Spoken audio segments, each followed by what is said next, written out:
Jason Pro, Chairman, and I call to order this April 11, 2022 regular meeting of the Board of Selectmen. This open meeting is being conducted remotely consistent with Governor Baker's executive order of June 16, 2021, an act relative to extending certain COVID-19 measures adopted during the state of emergency. All members of the board are allowed and encouraged to participate remotely. The order allows the board to meet entirely remotely so long as reasonable public access is afforded so that the public can follow along with the deliberations of the meeting. Public is encouraged to follow along using the posted agenda. Members of the public who wish to view the live stream of this meeting may go to Northborough Remote Meetings on the town website. You will find the YouTube link there. That YouTube link is also posted on our agenda. And additionally on the agenda, we have the Zoom webinar link. We have the phone number to call in to participate on the Zoom webinar by audio only. And this meeting is being carried by local cable access television government channels Verizon 30 and Charter 192. Ensuring public access does not ensure public participation. Unless such participation is required by law, this meeting will feature public comment. Now I'd like to confirm access of members who will be participating this evening. Board members, when I call your name, please unmute and respond in the affirmative. I am Jason Pro, Chairman. Vice Chair Leslie Rutan. Present. Clerk Scott Rogers. Present. Member Julianne Hirsch. Present. And member Kristen Wickstead. Present. Thank you. Next, I'd like to confirm the access of staff members who will be participating in the call this evening. We have Town Administrator John Coder. Present. We have Town Planner Lori Connors. Present. We have Police Chief William Liver. Present. And we have Fire Chief and our Zoom host for the evening, David Parenti. Present. We are waiting for the entry of Assistant Town Administrator Becca Meekins. We anticipate that she might be connecting shortly. We'll proceed with the meeting. Ground rules. As chair, I will invite each speaker or applicant on the agenda to make a presentation or speak to their application.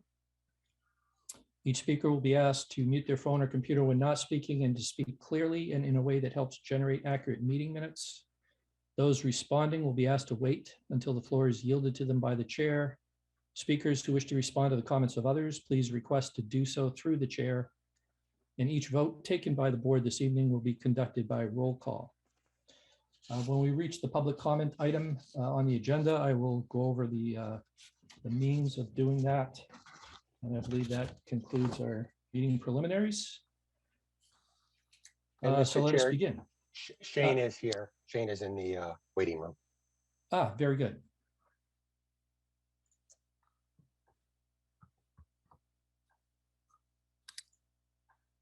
I'm going to bring him in. Mr. Chair, do you want to do minutes first? Yes, that would be a wonderful idea, Leslie. Sorry. First item on the agenda would be the approval of March 28, 2022 meeting minutes. Do I have a motion? Mr. Chair, I move that we approve the March 28, 2022 meeting minutes. Second. Moved by Leslie Rutan, seconded by Scott Rogers. Any discussion? Seeing none, this is a roll call vote. Kristen Wickstead. Aye. Julianne Hirsch. Aye. Scott Rogers. Aye. Leslie Rutan. Aye. And I, Jason Pro, vote aye. Minutes are approved unanimously. It's past the hour of 7 p.m. and the item on our agenda is William Liver, Police Chief, the appointment of Shane Gilman as police officer. Welcome, Chief, and welcome, Shane. Thank you, Mr. Chair. We're here tonight to present to you Shane Gilman. He was a very successful candidate in our most recent series of interviews in our hiring process. He's Clinton native. Currently, as you can see, and I mentioned he's working part-time for the Clinton Police Department as a dispatcher. And not too long ago, they were in the middle of a fire, so if he has to leave, he's going to have to get up and go. We found Shane through the university, Fitchburg State University's 4+1 program, where he is a four-year student. He's graduating with his bachelor's degree at the end of the month. And then he'll be going to immediately into the Fitchburg State University Police Academy, which is a fully sanctioned Municipal Police Training Council police academy.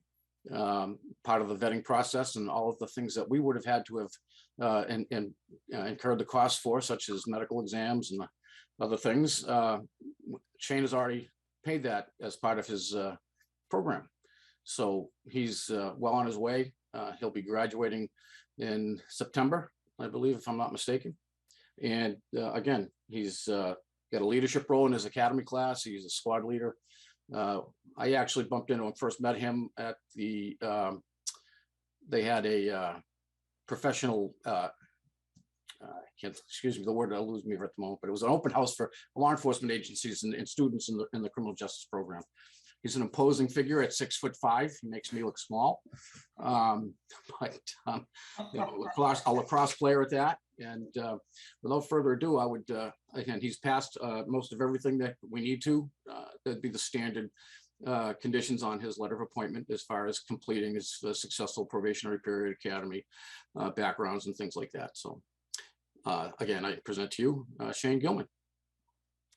Thank you very much, Chief. Shane, would you like to offer a few words? Hi, how's it going, everybody? I would just like to say thank you for the opportunity. I'm very excited to join the Northborough Police Department. It's been a really good ride so far. Chief Liver is very good. I've spoken to him a couple of times after our interview about the Northborough Police Department, more about the town. And the more I speak to him, the more I'm getting to like the town and really truly see why he truly enjoys working there. After speaking to the selectmen too during the meeting, I can see why everyone really vouches for Northborough and why it's a great community to live in. So I just like to say thank you for the opportunity. I'm looking forward to getting on. Great. Thank you very much, Shane. Considering that Shane is in the process of working here and maybe called away abruptly, I wonder if I could ask the board to perhaps offer the motion so that he's present to see that happen. Okay, Mr. Chair. Yes. I move the board vote to appoint Shane Gilman as full-time police officer effective July 1st, 2022. Second. Moved by Leslie Rattan, seconded by Julian Hirsch. Any discussion? Leslie. I just want to say real quickly, Shane, thank you so much for your interest in Northborough. Thank you for interviewing with us. The first word that comes to mind is that you're busy. Got a lot going on, and we appreciate all your efforts and everything you're doing to become, maximizing your credentials for us. So we appreciate that very much. Thank you. I appreciate that. Thank you. Thank you, Leslie. This is a roll call vote. Kristen Wickstead. Aye. Julian Hirsch. Aye. Scott Rogers. Aye. Leslie Rattan. Aye. And I, Jason Perot, vote aye. So congratulations, Shane. The appointment is effective. And now I'd like to invite board members, now that we've disposed of that, if they have any other comments that they would like to make, happy to do it, to take those comments now.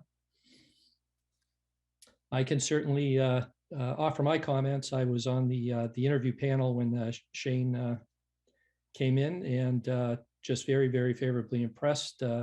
I did recognize his lacrosse background. A couple of my sons played lacrosse in high school, and we had a little discussion about which position he played.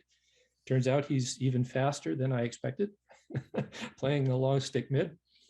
But just an excellent presentation in the interview, excellent qualifications, and just very much looking forward to having you in town and working with the force. So welcome. Happy to have you. Thank you. Happy to be here. If there's nothing more, Kristen, did you have something? I was just going to say welcome too. Yeah, sorry. Okay. Thank you very much. Shane, we wish you well. Good luck at the academy, and we'll look forward to seeing you back in town, ready to roll. Thank you, everybody. Have a good rest of your night. Thank you. Thank you. Thank you. Hope your night's a little quieter. Yeah, great. Very good. And next up, we have Town Planner Lori Connors' presentation regarding Chapter 40A, Section 3A, which encourages MBTA communities to adopt zoning districts where multifamily zoning is permitted as of right. Welcome, Lori. Well, thank you. Good evening, everybody.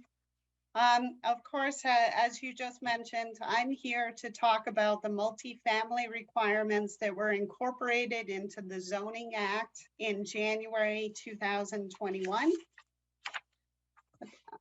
I'm going to share my screen if I may. I have a PowerPoint presentation. So Yes, if you please- can please do provide so. me with that. You should be able to, Lori. Okay. I'm not seeing that. One Right. moment. Yeah, right Ah, down the there it bottom. is. There I you go. got it. There I you go. got it. Can you see that? Yes, we can. All right.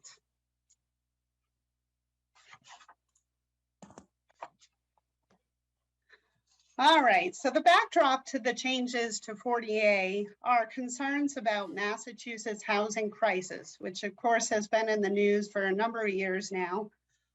This housing crisis has driven housing prices to astronomical and unsustainable levels, particularly within the Route 495 Beltway. The Department of Housing and Community Development estimates that the state is short by 200,000 housing units. And the folks who are mostly impacted by that shortage are low and middle income households. So although the Economic Development Bill included a number of changes that impact housing production in Massachusetts, tonight I'm here to talk to you specifically about the new Section 3A of the Zoning Act, which requires MBTA communities to adopt a zoning district which allows multifamily homes to be constructed by right. So right now, Northborough allows multifamily housing in 3 zoning districts: the downtown neighborhood, the downtown business, and the business west districts. But a special permit is required in all of these districts, except that up to 4 units are permitted by right in the downtown neighborhood district. So this would be a change for Northborough. There are 175 municipalities that are subject to the new law. And mostly these are communities that have either MBTA service or commuter rail service. But then there are a number of communities that are classified as MBTA adjacent communities, and Northborough falls within this category. So what that means is that it is a community that doesn't have a transit station within its borders, but it abuts a community that does. So the law requires each MBTA community to have a district of reasonable size. So what that means is that they want a district that allows 15 units per acre to be permitted as of right. Now, that means that it can't be permitted by special permit. So this would be a change for the town of Northborough.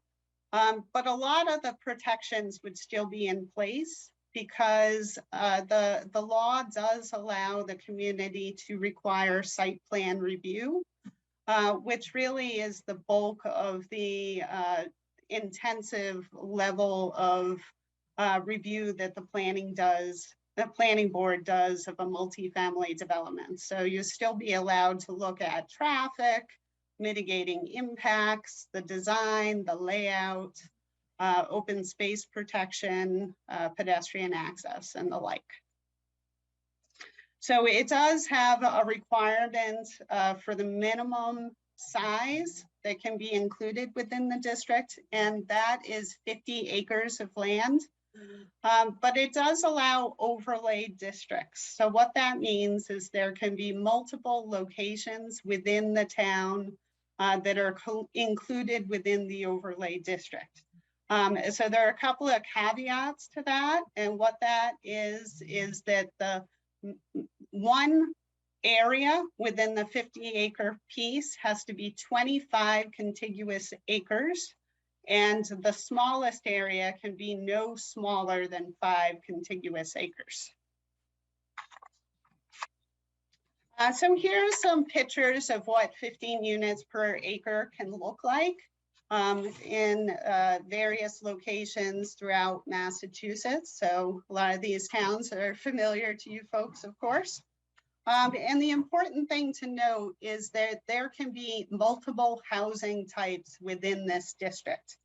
So the district can contain single-family homes, duplexes, townhouses, garden-style apartment buildings, and mixed-use buildings. It can also feature sub-districts that have different density requirements, as long as they average over the course of the 50-acre parcel, 15 units per acre. So this is a little bit complicated, but very interesting. They do provide some flexibility for how that happens. So the district doesn't have to include vacant land only. For example, we could include the Avalon development, which consists of 382 multifamily dwelling units spread over 42 acres of land.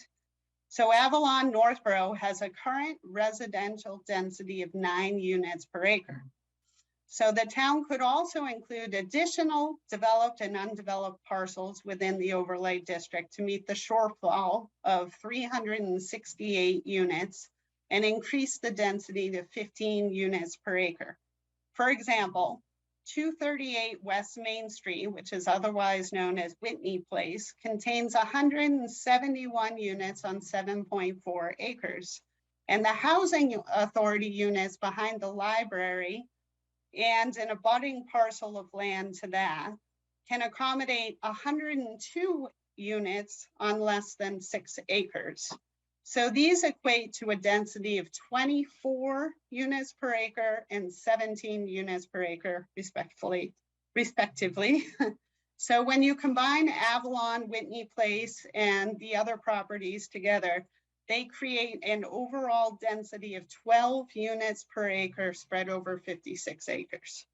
So to make up the shortfall in units and the minimum required density of 15 units per acre, the overlay district could include undeveloped land or an underutilized building within the town that would allow the remaining units to be at a density that is higher than 15 units per acre.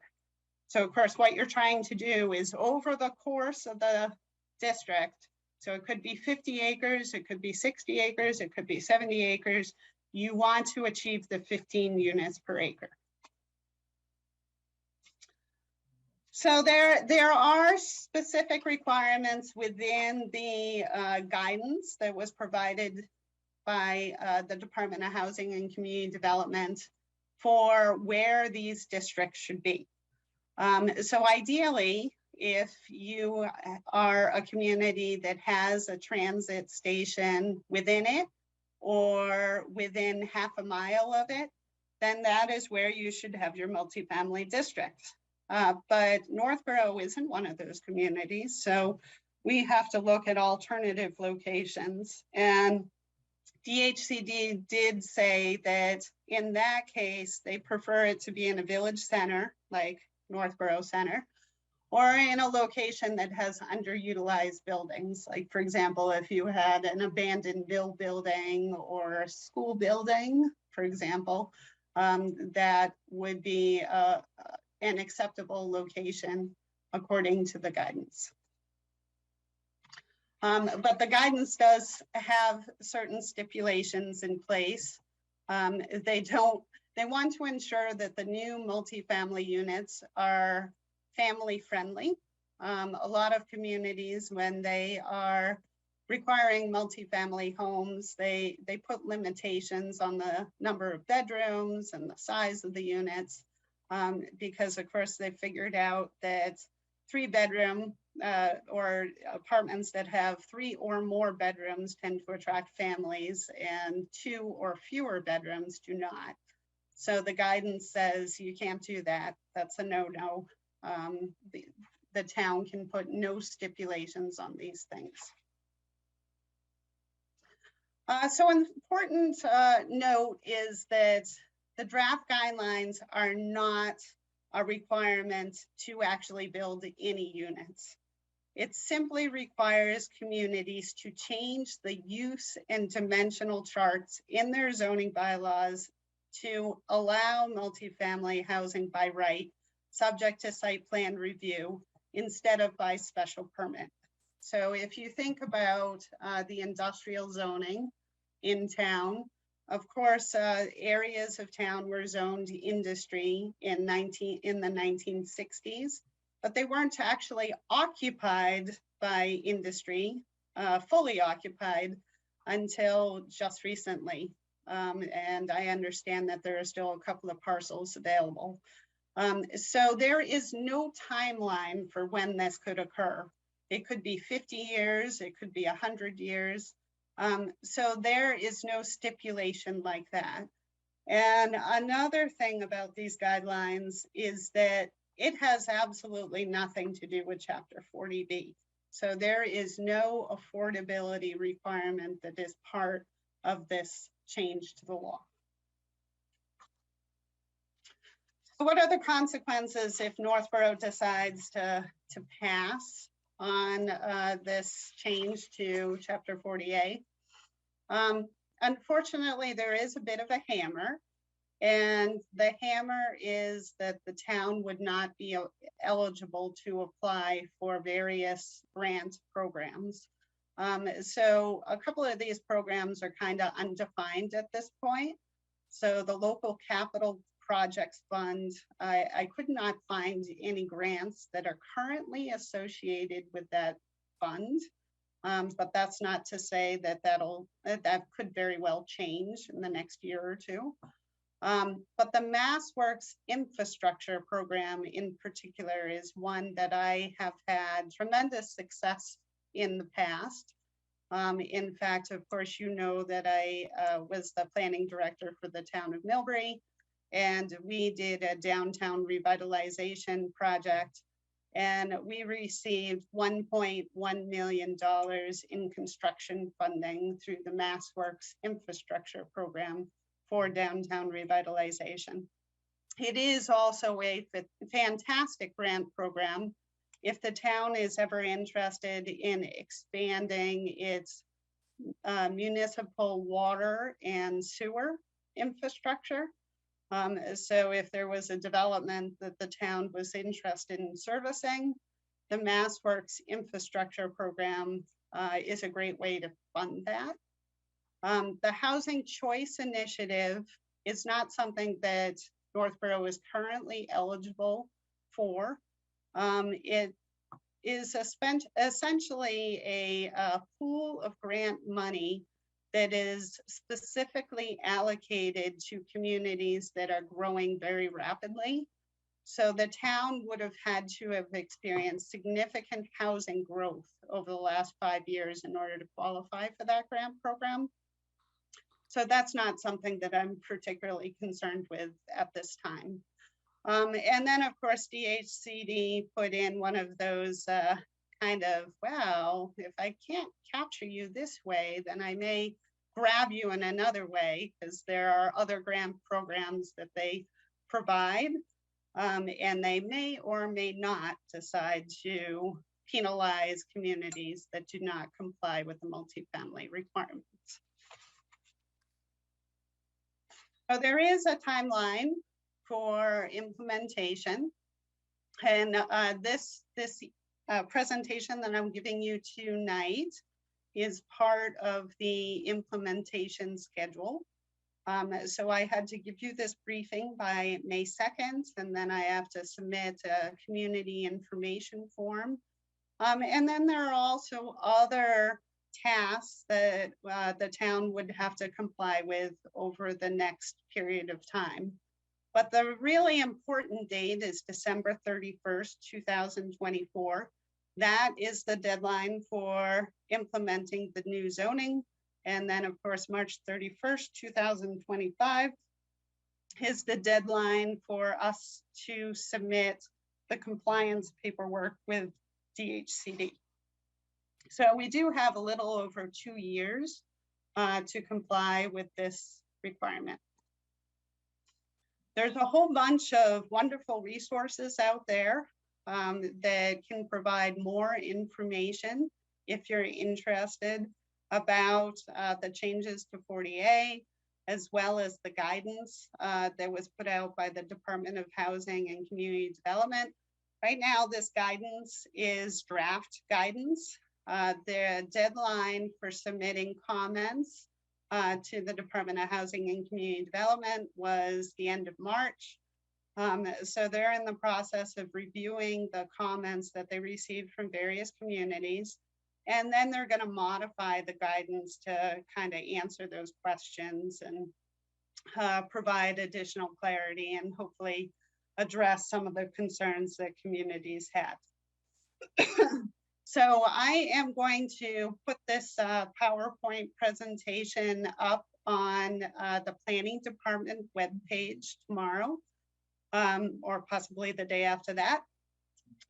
So if folks are interested in looking over the presentation, then you'll be able to find it on the Planning Department page, or you can certainly contact me via email and I would be happy to send it along to you.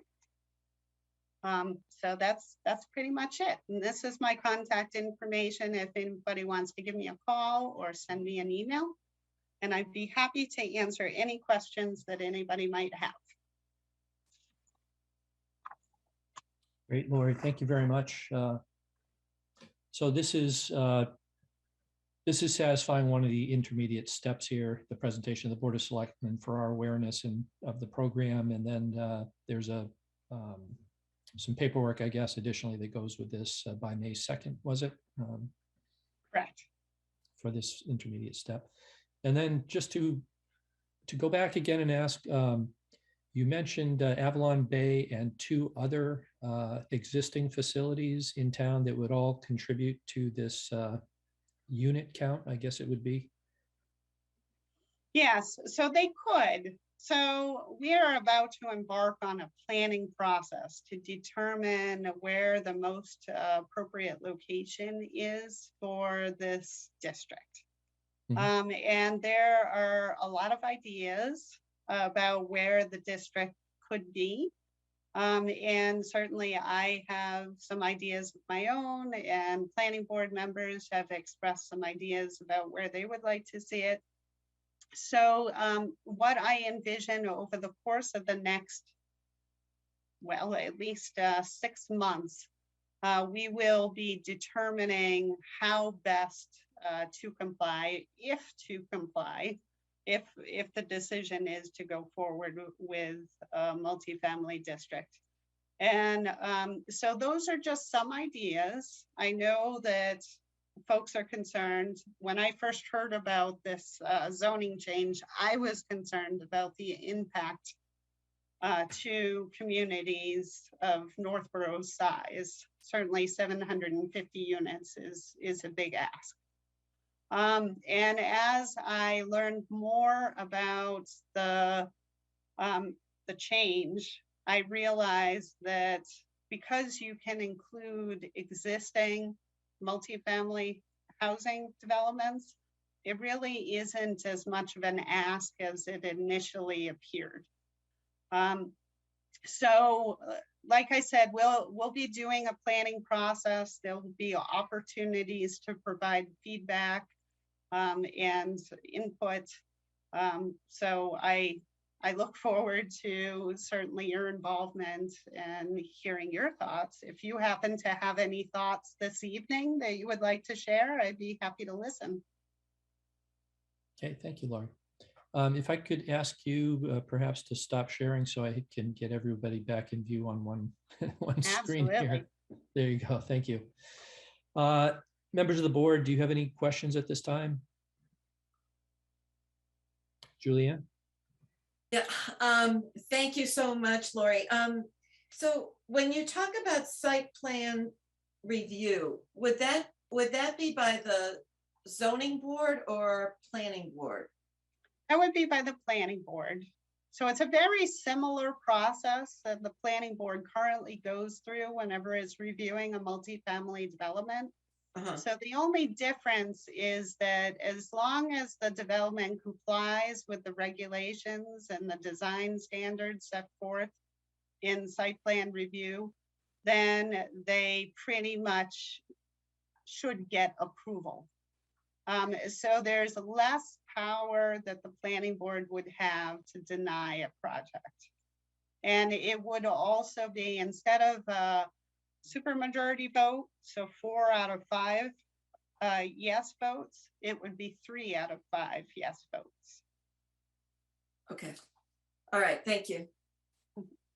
Thank you, Julianne. Any other members? Yes, Leslie. All right, thank you very much. So obviously they're making it very clear with their penalties that they really want communities to adopt this. And we obviously have more latitude because we're not an adjacent community as far as where these. So, yes. So the differences between the different thresholds or categories of communities has to do with the density. So the 750 units is the smallest requirement, believe it or not, out of the 4 categories of requirements.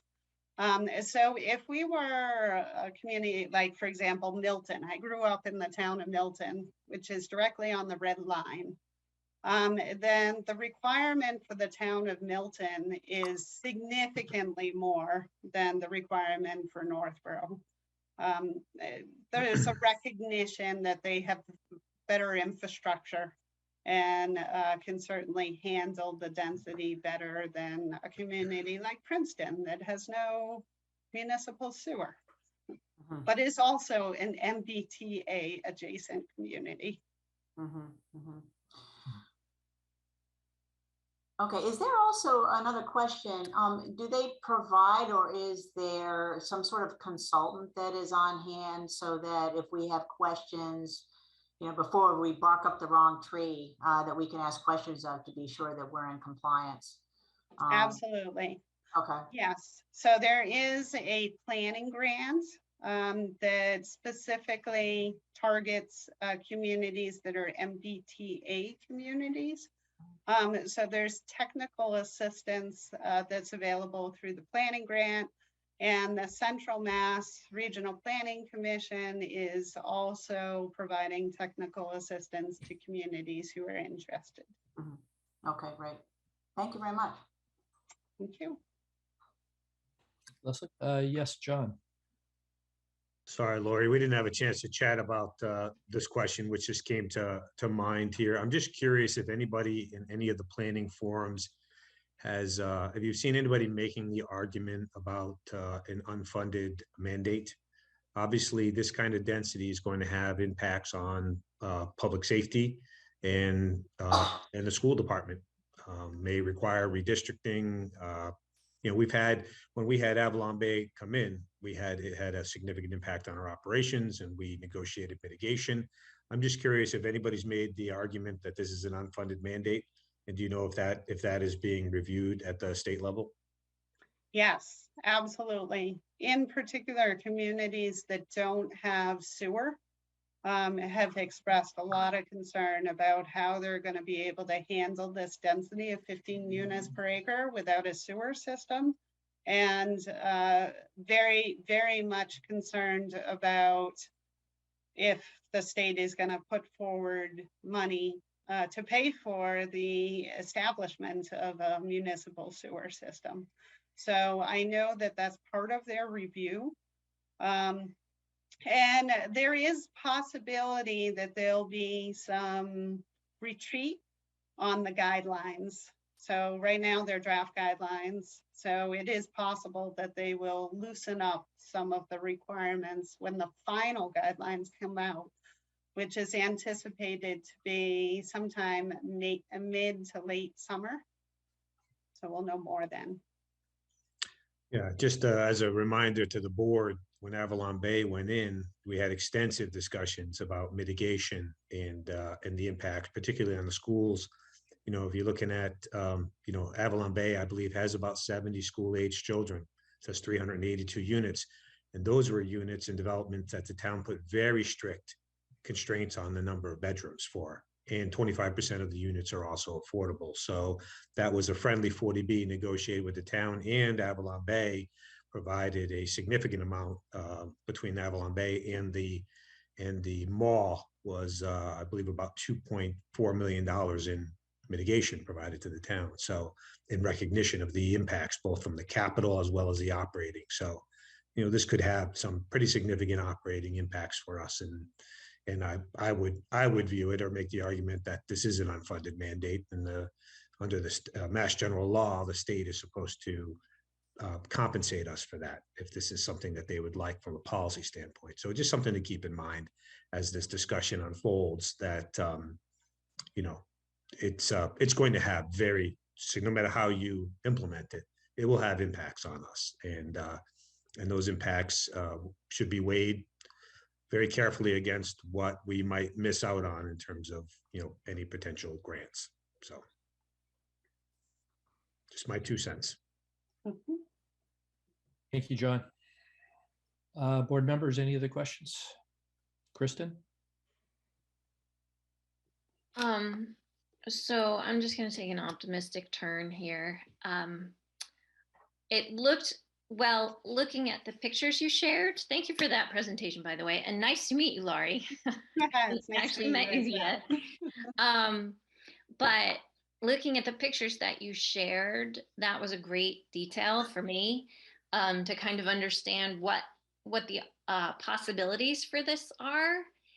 And I hope that you and the planning board and whoever else is involved in this, your planning department, I'm not sure who that is besides you, but it sounds like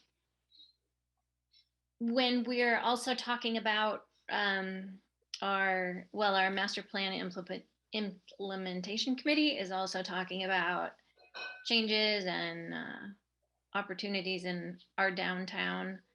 Maybe this could somehow work together with that, and it might end up being a really good thing. So anyway, thank you for a Agree. really good presentation.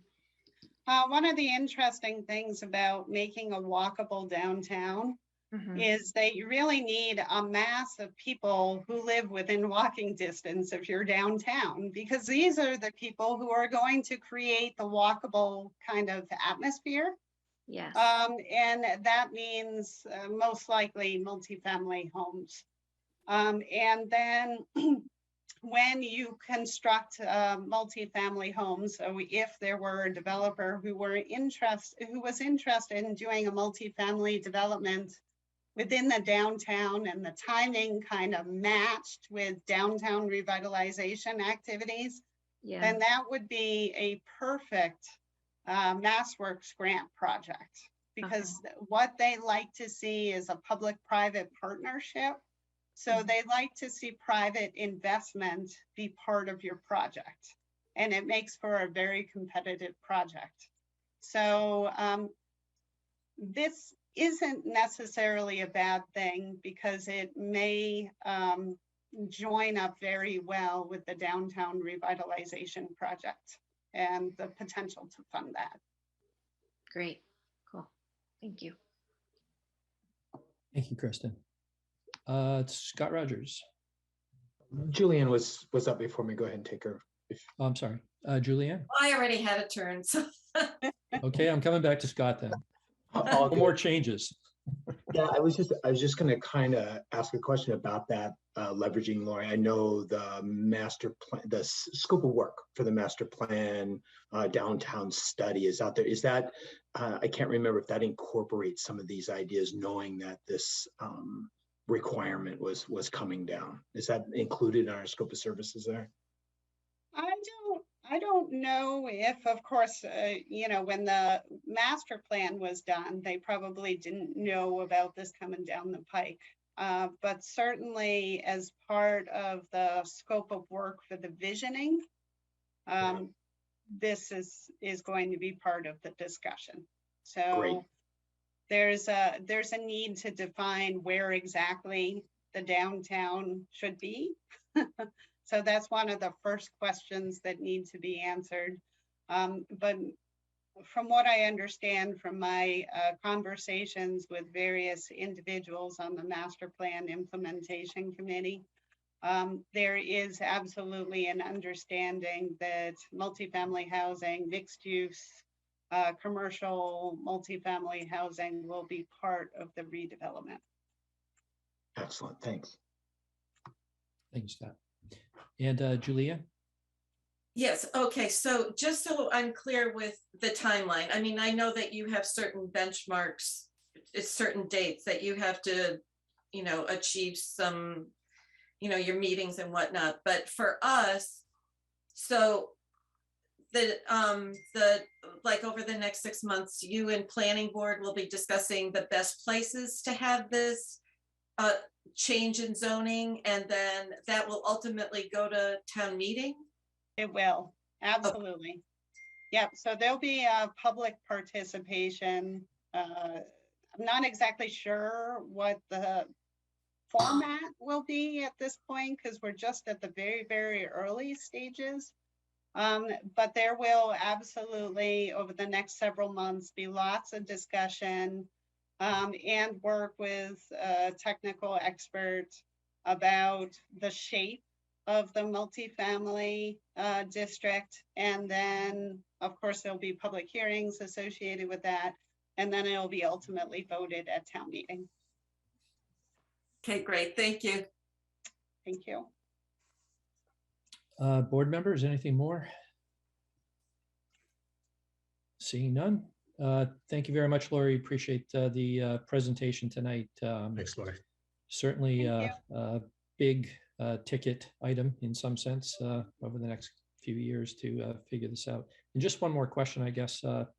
As you mentioned, the end result, or at least the first end result, is simply to get the district area defined and the zoning bylaws updated to enable that, right? And then Right. at some point further forward would be decisions about actually implementing housing under that particular bylaw. Well, like I said, there is no implementation requirement.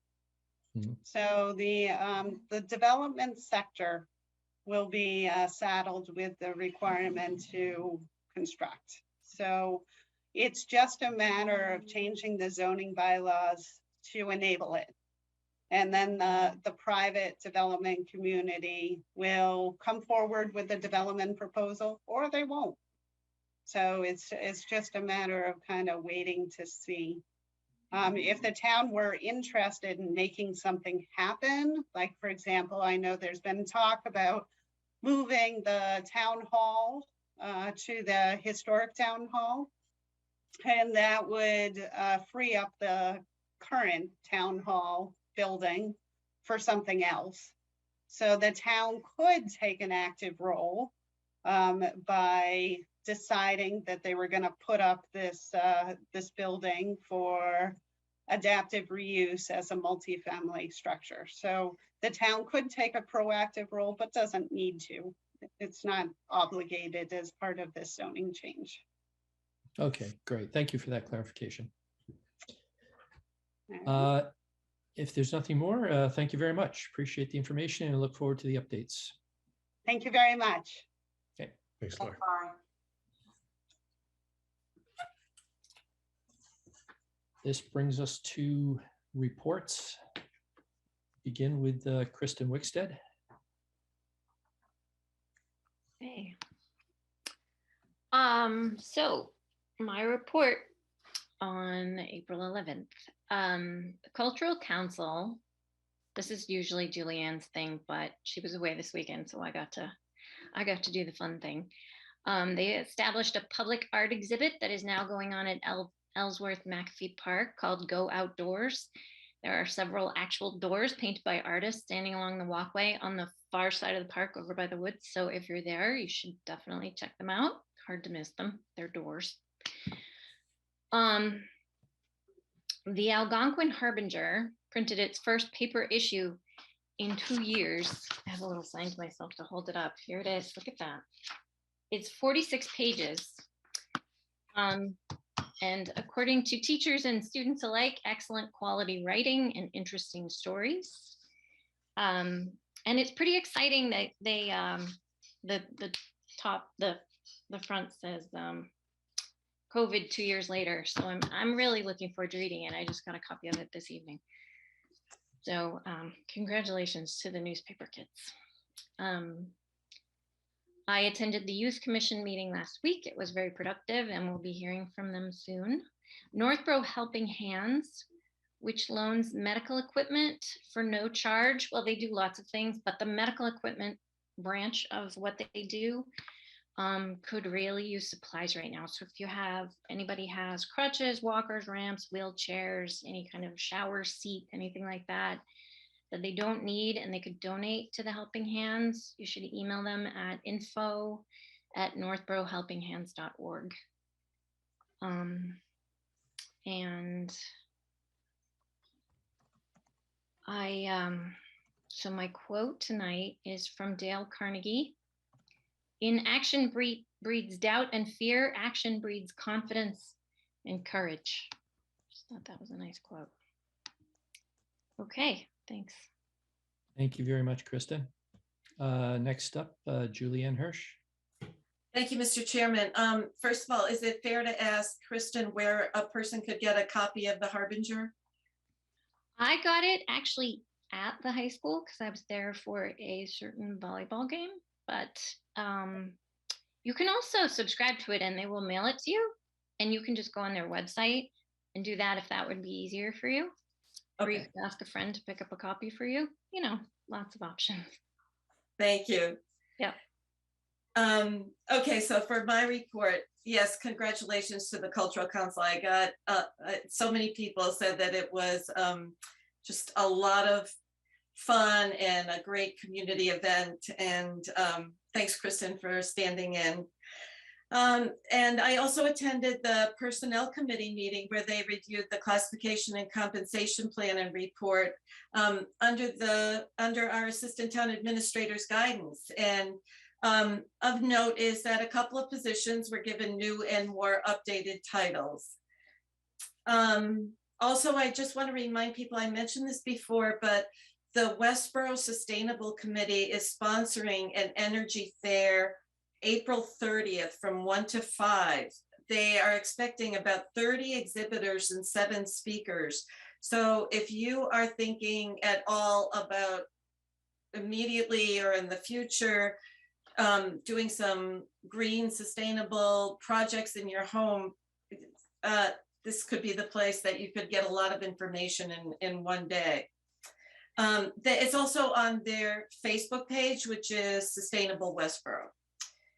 And my last item is a question for all of us. I guess we are certain that town meeting will be indoors, and I haven't seen much advertising. Is this going to go up on the electronic sign in town, on our website, so people know? You know, there's a lot of new people who need to be reminded that town meeting is April 25th. John, would you care to respond to that? So the warrant was posted today. It was posted physically as required under the bylaw and up on the webpage. And then typically a week before, we'll send out a town news, and we usually put up the bulletin boards, the traffic signs, at least in the center of town. Okay, all right, thank you. Thank you, Julianne. Next, Scott Rogers. Yeah, thank you. So just want to commend the Financial Planning Committee, Appropriations Committee for their week-on-week compression of the schedule that led to town budget and being able to complete the warrant on time. So along with those community meetings, also attended or interacted with planning board and earthworks. And as Julianne mentioned, the personnel board completed their classification and compensation study. And of course, that feeds right into warrant article as well. So a lot of work by departments and staff to get us ready for town meeting, April 25th, 6 p.m. Algonquin Regional High School. That ends my report. Thank you very much, Scott. Leslie Rattan. Okay, I wanted to thank both of the chiefs for their monthly reports. In the police report from Chief Liber, we were told of a new dispatcher who will begin work effective April 14th. Her name is Allie Gardell. That's very exciting news, I think. Thank you again for the statistics and the nice letters of appreciation and thank you that he usually puts at the end of the report. It's nice to see those as well. Also, Chief Parenti, same kind of thing with statistics, including mutual aid and a lot of other interesting pieces of information. Also letters of thanks to that department. Let's see, I noticed there are a lot of comments from people who are looking forward to the completion of Assabet Park. And from what I understand and talking to the DPW director, it looks like it's on schedule for Memorial Day. I don't know if anything has changed, but it looks like it's proceeding nicely. John, do we know if it's still on? As far as I know, yes. Okay, it looks wonderful. Just the way it's shaped now and the fact that there will be new tables, I guess in the upper area. The splash pad will remain the same. But I know a lot of people are looking very forward to that. And I wanted to mention again that the Be Well Northborough, take a look at the upcoming events. On the town website, there's outdoor yoga, for example, on Sundays from May 8th to June 5th. And let's see something else. Mindful living. There's just a lot of different things. And I think it's a wonderful initiative by the town, with all the town departments working together to come up with some wonderful things for people to get involved in after COVID has really kept us all locked up. So I just want to thank all those town department and the staff for that. I think it's wonderful thing. So that ends my report. Thank you very much, Leslie. I've had a couple of chaotic weeks. There's a quote, Kristen. You might know the quote. I just know the words. I don't know who it comes from. He flung himself from the house. He flung himself upon his horse and rode madly off in all directions. So that's basically been my life for the last couple of weeks between day job and some family stuff and everything. The one item I will mention is I was able to stop in at the Culture Councilor's door arts presentation on Sunday. And I'm certainly glad they moved it, because Saturday was, as they said, total washout, but Sunday was very pleasant. And it's very interesting to speak to some of the artists, and they were explaining kind of their process in choosing what they did and constructing their doors and what it represented. Just very, very interesting work, very impressive artwork. So that was a very positive event, and I look forward to more Be Well events. And I certainly encourage people to go out and take a look if they haven't done so already. That pretty much, yes, Kristen? That was actually not a Be Well event, and I was told to mention that when I gave my little speech by the cultural. Oh, I'm sorry. Yeah, it's part of just their regular thing. I get it. Yeah. I see. Yep. Thank you for the clarification. Sure. Certainly it was an event that helped me be well a little bit. So served the purpose, regardless of the sponsorship or the program. And that ends my report. John, anything? Nothing this evening. Very good. We now move on to public comment. If you are online on the Zoom webinar and would like to comment, you can raise your hand. I'll just first note that when we bring you in for public comment, we'll ask you first to state your name and address. You will have 3 minutes to present your concern. The board does not really entertain any deliberation or discussion of items presented. If there's a relatively straightforward informational question that town staff can answer, we will strive to do that. Remind everyone that everyone involved here is trying to serve the best interests of the town as they understand it, and we may have differing opinions about that. We ask everyone to present themselves in a professional and courteous and respectful manner when commenting. So, having said that, is there anyone who would like to comment this evening? We have Dr. Rudiger Volk. Oh, sorry. Let me try that again.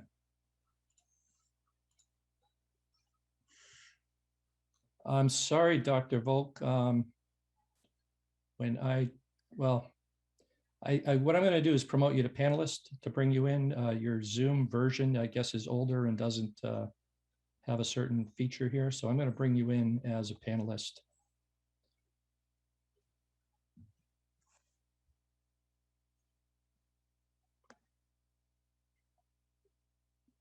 Yes.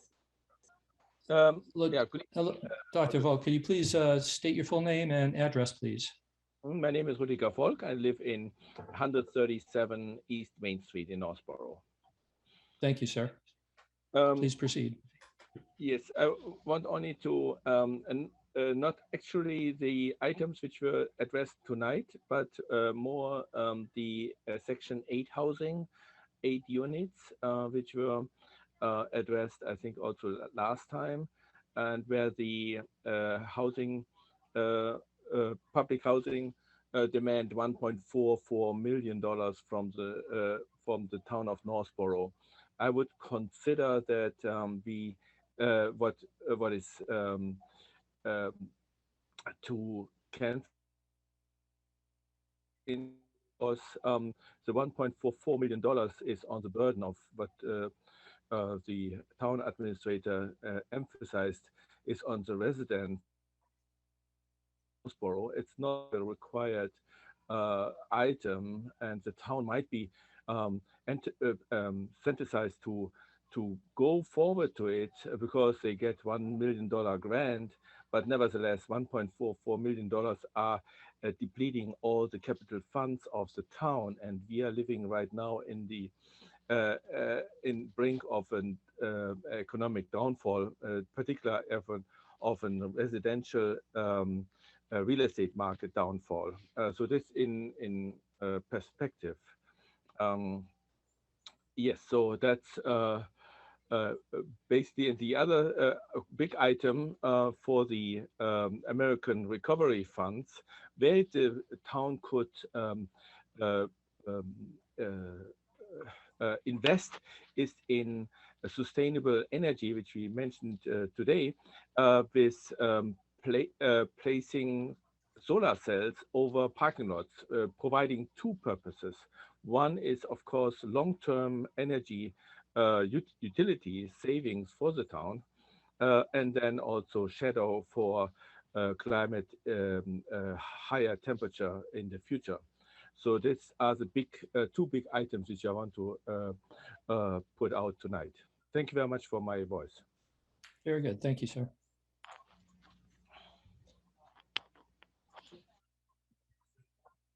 And next up, I have Lisa Maselli. Lisa? Good evening. This is Lisa Maselli at 13 Maple Street. Thank you for letting me speak. I'm calling because I've been noticing that the White Cliffs front chimney is crumbling. Pieces of it have fallen off the chimney and onto the lower roof and on the ground. It's been like that for at least 2 weeks with no shoring it up. And the top part of the chimney is sure to come down shortly thereafter without any support on the side. I'm concerned and a little confused because I thought that one of the meetings they had already set aside funding to do the repointing of the chimneys right after they did the roof, and that was at least a year and a half ago.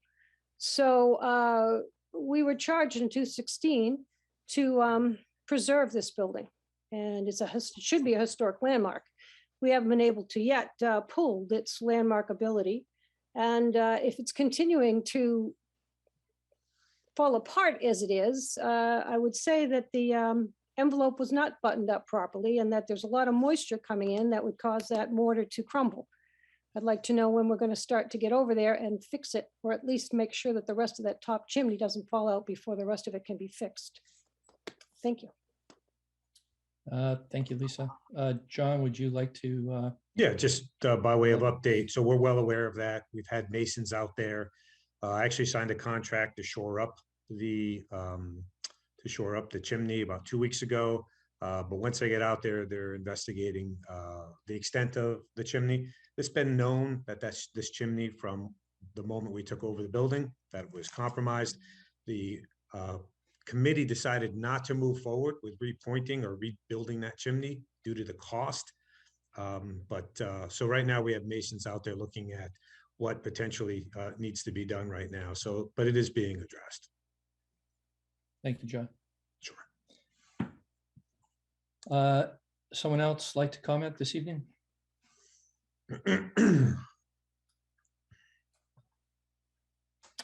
Very well, thank you. Public comment Mr. is Chairman, concluded.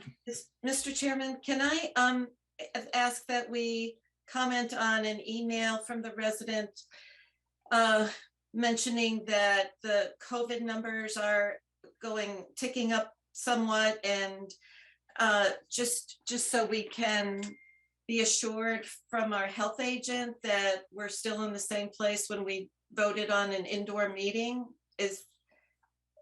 Has there been any comment from Kristen Black about numbers or anything like that? John, can you address? Yeah, so I met with Kristen about an hour ago and nothing's changed materially in her opinion. Okay. It's something we'll continue to monitor as we approach town meeting. Mm-hmm. Thank you. Thank you, Julianne. Let's see. On to new business. We have execution of Massachusetts State Subdivision Agreement for statewide opioid settlements. John, would you care to explain what we're doing? Sure, I'd be happy to. This is a project we've been working on for well over a year, working with town council as well as the Mass Municipal Association. This dates back a couple of years when it's actually the communities that took action against the opioid distributors and manufacturers. It's interesting that the municipalities banding together are the ones that actually won the legal battle, and the judge decided to provide the settlement to the Attorney General's office. So it was actually the towns that did this, not necessarily the Attorney General's office. But the Attorney General's office now is involved in the settlement. So probably for the last, I'd say 6 to 8 months, working with the MMA and through communications from Northborough to the Attorney General's office. Originally, the AG's office had said they were going to split. This is a $525 million settlement.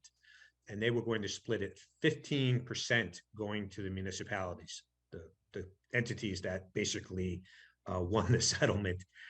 So we weren't too happy about that. So after a very long battle going back and forth, ultimately that was changed to a 60-40 split with the municipalities. So municipalities now, under the proposal that the AG's put out, would get 210 of the 525 million directly.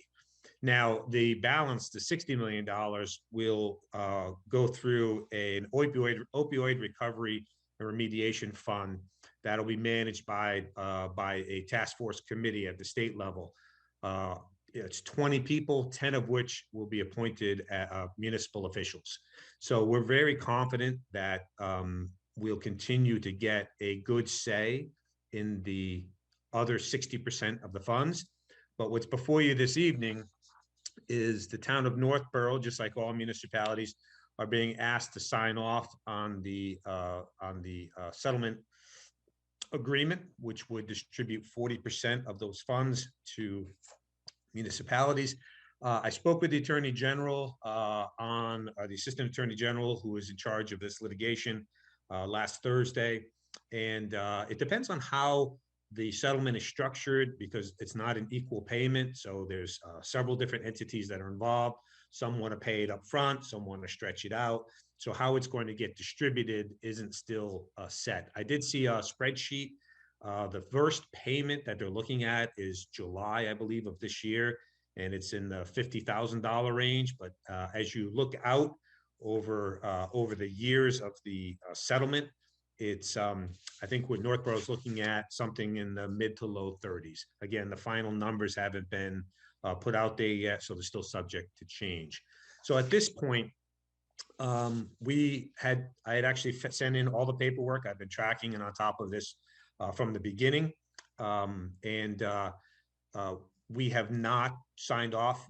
I refused to sign off on the 15% on behalf of the town, working with the MMA and town council. So now it's reached that critical mass where over half of the communities have agreed to this. The MMA is in agreement as well in terms of the 60-40 split, given the way the other 60% will be distributed. So at this point in time, it's appropriate. The settlement isn't going to get any better. It's done because the majority of communities have signed off on it. So at this point, it'd be appropriate for the town of Northborough to sign off on the agreement with the Attorney General's office. And then there's a lot of information and a lot of links to information on the Attorney General's office website with regard to frequently asked questions. I guess the bottom line, what everybody is asking at this point is going to be, well, how's the money going to get distributed and how is it going to be allocated and used? And so I spoke with the Deputy Commissioner from the Department of Revenue this afternoon and indicated that they don't know yet, is what I was told. The Department of Revenue has filed special legislation to reserve these funds in a special account, because the town of Northborough, like all the municipalities, has to use this money for opioid prevention, harm reduction, treatment, and recovery programs, all of which is sort of spelled out in the settlement. So because it's a settlement, it's not a grant, which means it doesn't come to the Board of Selectmen. It's considered a general revenue. However, if we take it in as a general revenue, we have these reporting obligations that will be coming. So that, again, the Department of Revenue is working with Administration and Finance for some special legislation that will round out how the money is to be used, how it's to be appropriated, how it's to be accounted for, and how we are to report back so that we can ensure that we're in compliance. None of that is before you this evening. The only thing that's before you this evening is for you to sign off on the Massachusetts State Subdivision Agreement for statewide opioid settlements. So this is the agreement that all municipalities in Massachusetts that are participating, have chosen to participate in this, have either signed off on or will be required to sign off. So there's no more negotiation. There's no more discussion regarding the split. Everybody has basically signed off and agreed on that. And so again, the only thing left after us completing this and submitting it back to the Attorney General's office is, and we want to do this now because the first payment is coming, again, it's in talking to the AG's office. It could be in a month, it could be 3 months. It has to do with some of the final details of how it's going to be paid out. But the first settlement is supposed to be somewhat front loaded. It'll be a little larger than the settlements that are the payments that will be in the out years. So we want to make sure that we are in the system and able to receive that initial settlement payment. Again, what we'll do is working with the finance director, we're going to set up an account. We're going to set that money aside, waiting for the final rules and regulations and guidance from the Department of Revenue and Administration and Finance. So again, everybody's asking the same questions. So that's what we're waiting on for details. But in terms of this evening, I would recommend the board execute the agreement as proposed by the Attorney General. They're very anxious to get this wrapped up because they want to start working on the initial distribution of the settlement. So that's what we have. There's a good article on the Mass Municipal Association's website just talking about the process. But the payments will go from 2023, which is the current fiscal year, to 2038. So, so it's a rather substantial duration and will amount to, you know, some substantial money for us. Again, on an average basis, the numbers I've seen are low 30,000 is what we'll be looking at on an annual basis, with hopefully a little bit of a bonus in year one. I'm happy to answer any questions that anybody may have. At this point, we're just looking for you to authorize me to execute the agreement and get it back in so we don't miss out on that initial payment. Great. Leslie, question? John, why would a community not sign off on this? Well, at this point in time, there is no reason. It's a done deal. You know, when it comes to a settlement, once the majority of the participants have signed off on it, then that is the settlement. So the numbers aren't going to get any better. The percentage split with the Attorney General's office isn't going to get any better. This has been something we've been fighting pretty hard about for almost the last year. And working with council and working with other communities, we basically rejected the Attorney General's initial proposal of a 15% share. We didn't think that was reasonable or equitable or made sense based on level of effort to get the settlement in the first place. So that 60-40 split, as I said, is being proposed now is pretty much it. The other piece that we got working through the MMA was this group. It's not just what we're getting. This is money we're getting directly, comes straight to the town of Northborough to be spent in accordance with whatever the rules and regulations are that get promulgated.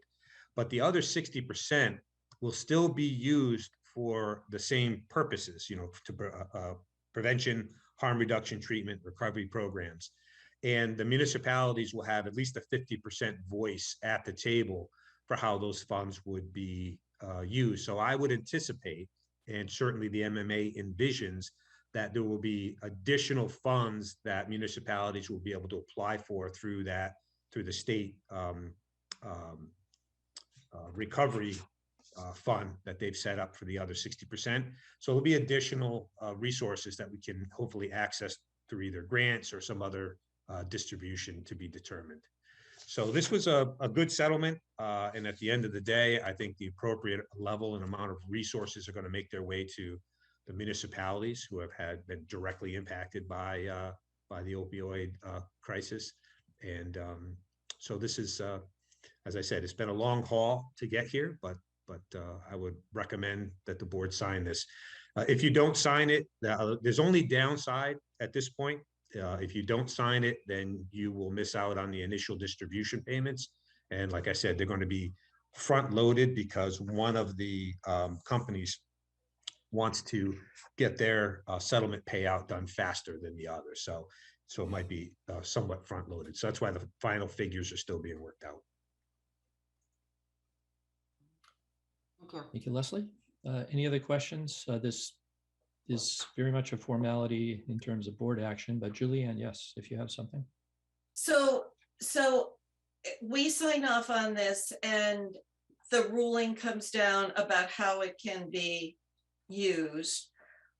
What will we be the committee that decides on the best use, or will it be Board of Health or the police department or the school department? Yeah, that's the question. So it'll come through as it won't come in as a grant. If it came in as a grant, then it would be the Board of Selectmen that decides.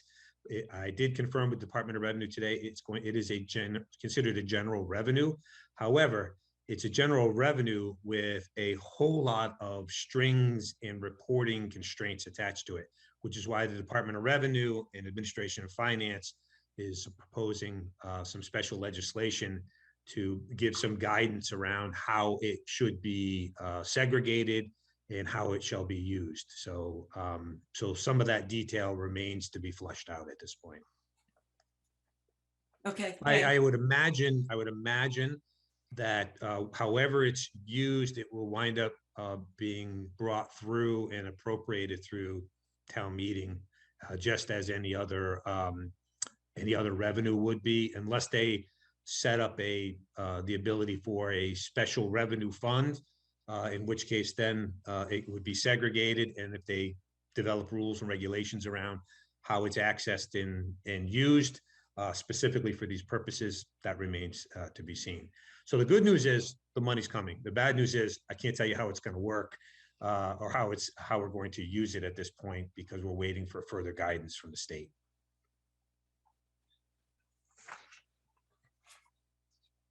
Anything more, members of the board? Seeing none, do I have a motion? Mr. Chairman, I move the board vote to approve the Massachusetts State Subdivision Agreement for statewide opioid settlements as presented and authorize the town administrator to execute same. Second. Moved by Julianne Hirsch, seconded by Scott Rogers. This is a roll call vote. Kristen Wickstead, Aye. Julianne Hirsch, Aye. Scott Rogers, Aye. Leslie Rattan, Aye. and I, Jason Perot, vote aye. Excellent, thank you. John, that requires signatures or? Well, that's why I had, it's really only one signature spot. That's why, and for wanting to get it back, they're pretty hot to get these back. So you authorize me to sign it. Your vote takes care of that. So I'll just sign it and return it to the Attorney General's office tomorrow. Very good. That, if I can get it into them by tomorrow, then, there's absolutely no question that we will be in the first disbursement whenever that happens in the next couple of months. Gotcha. Thank you very much. Next item on the agenda, discussion regarding the April 14 ARPA public input session. So just to preface this discussion a bit, back at our last Board of Selectmen meeting, partly in response to public input, partly in response to the public input session that was held by members of the community, the Board of Selectmen decided that we wanted to hold a meeting, joint board meeting, to bring together some of the board members and set aside a separate time to hold that meeting, to take some public input and try to move forward on this particular issue with the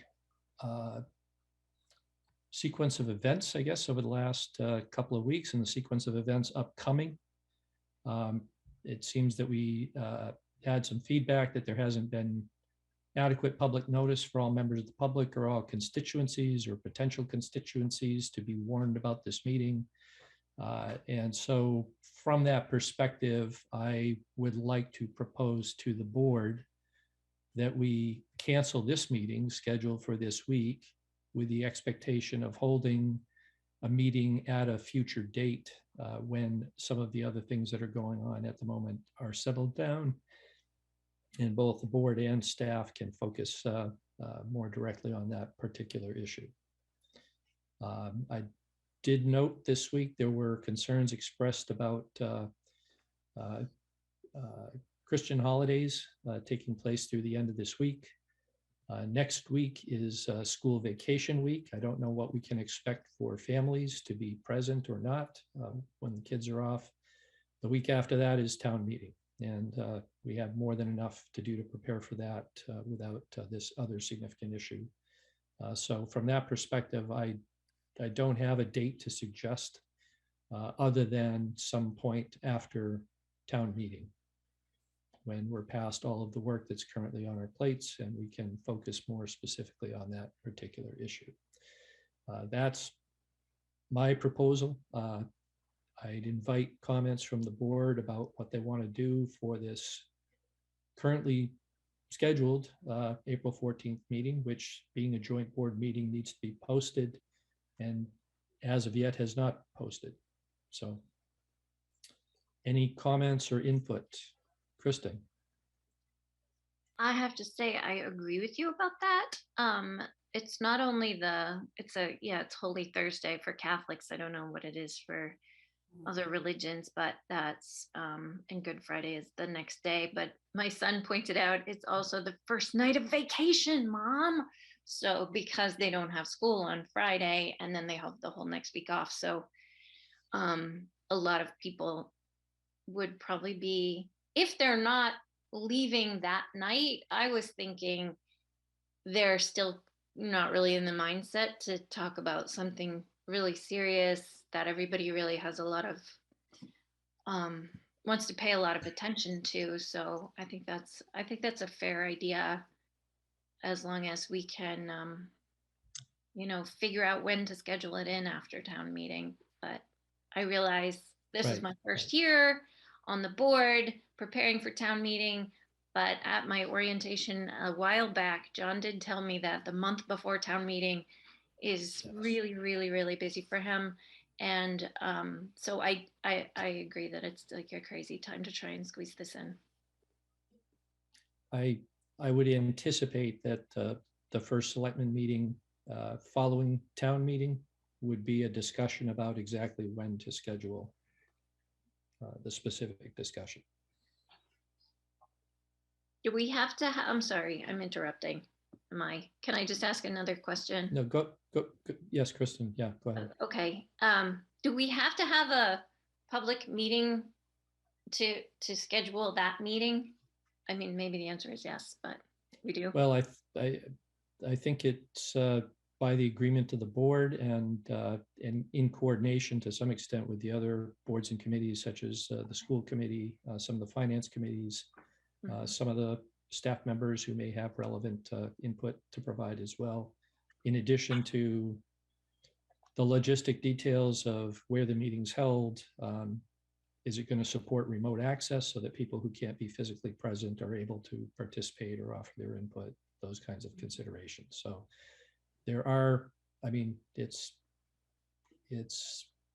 of broad concern in the community and is going to take some amount of planning, I think, to kind of get it right to everybody's satisfaction. So if that makes sense. Yeah. I think so. Leslie? I agree with you. Yeah, I think that because of kind of not sufficient notice at this point, and wanting it to be something that everybody feels welcome to attend and they feel like they've had enough time to think about it, talk to their friends and neighbors and try and get people there, and also to have the hybrid setup. So I agree. Okay, Leslie, thank you. Scott Rogers. Yeah, same here. Given time, let's preserve the idea of a hybrid meeting. If that continues to be the high school library or associated venue like that, make it so that it's as accessible as possible and give folks some further notice. I would have a question. I'm getting a lot of inquiries from folks with ideas. I've been routing them to the Be Well input form. I just wanted to know if that's continues to be appropriate. And John, in terms of department staff receiving those ideas, is that a good channel while folks wait for this other meeting? Yeah, that's a good channel, because the group is meeting on a regular basis to go through those and to sort through them, and so that's fine to do it that way. Great. Okay, great. So I want to just get that out to folks that are watching, is continue to use that input form to capture the ideas in a consistent and collective manner. That's actually better than the emails into the Board of Selectmen, in that it gets directly to department staff, and then it can be categorized and worked by that staff group.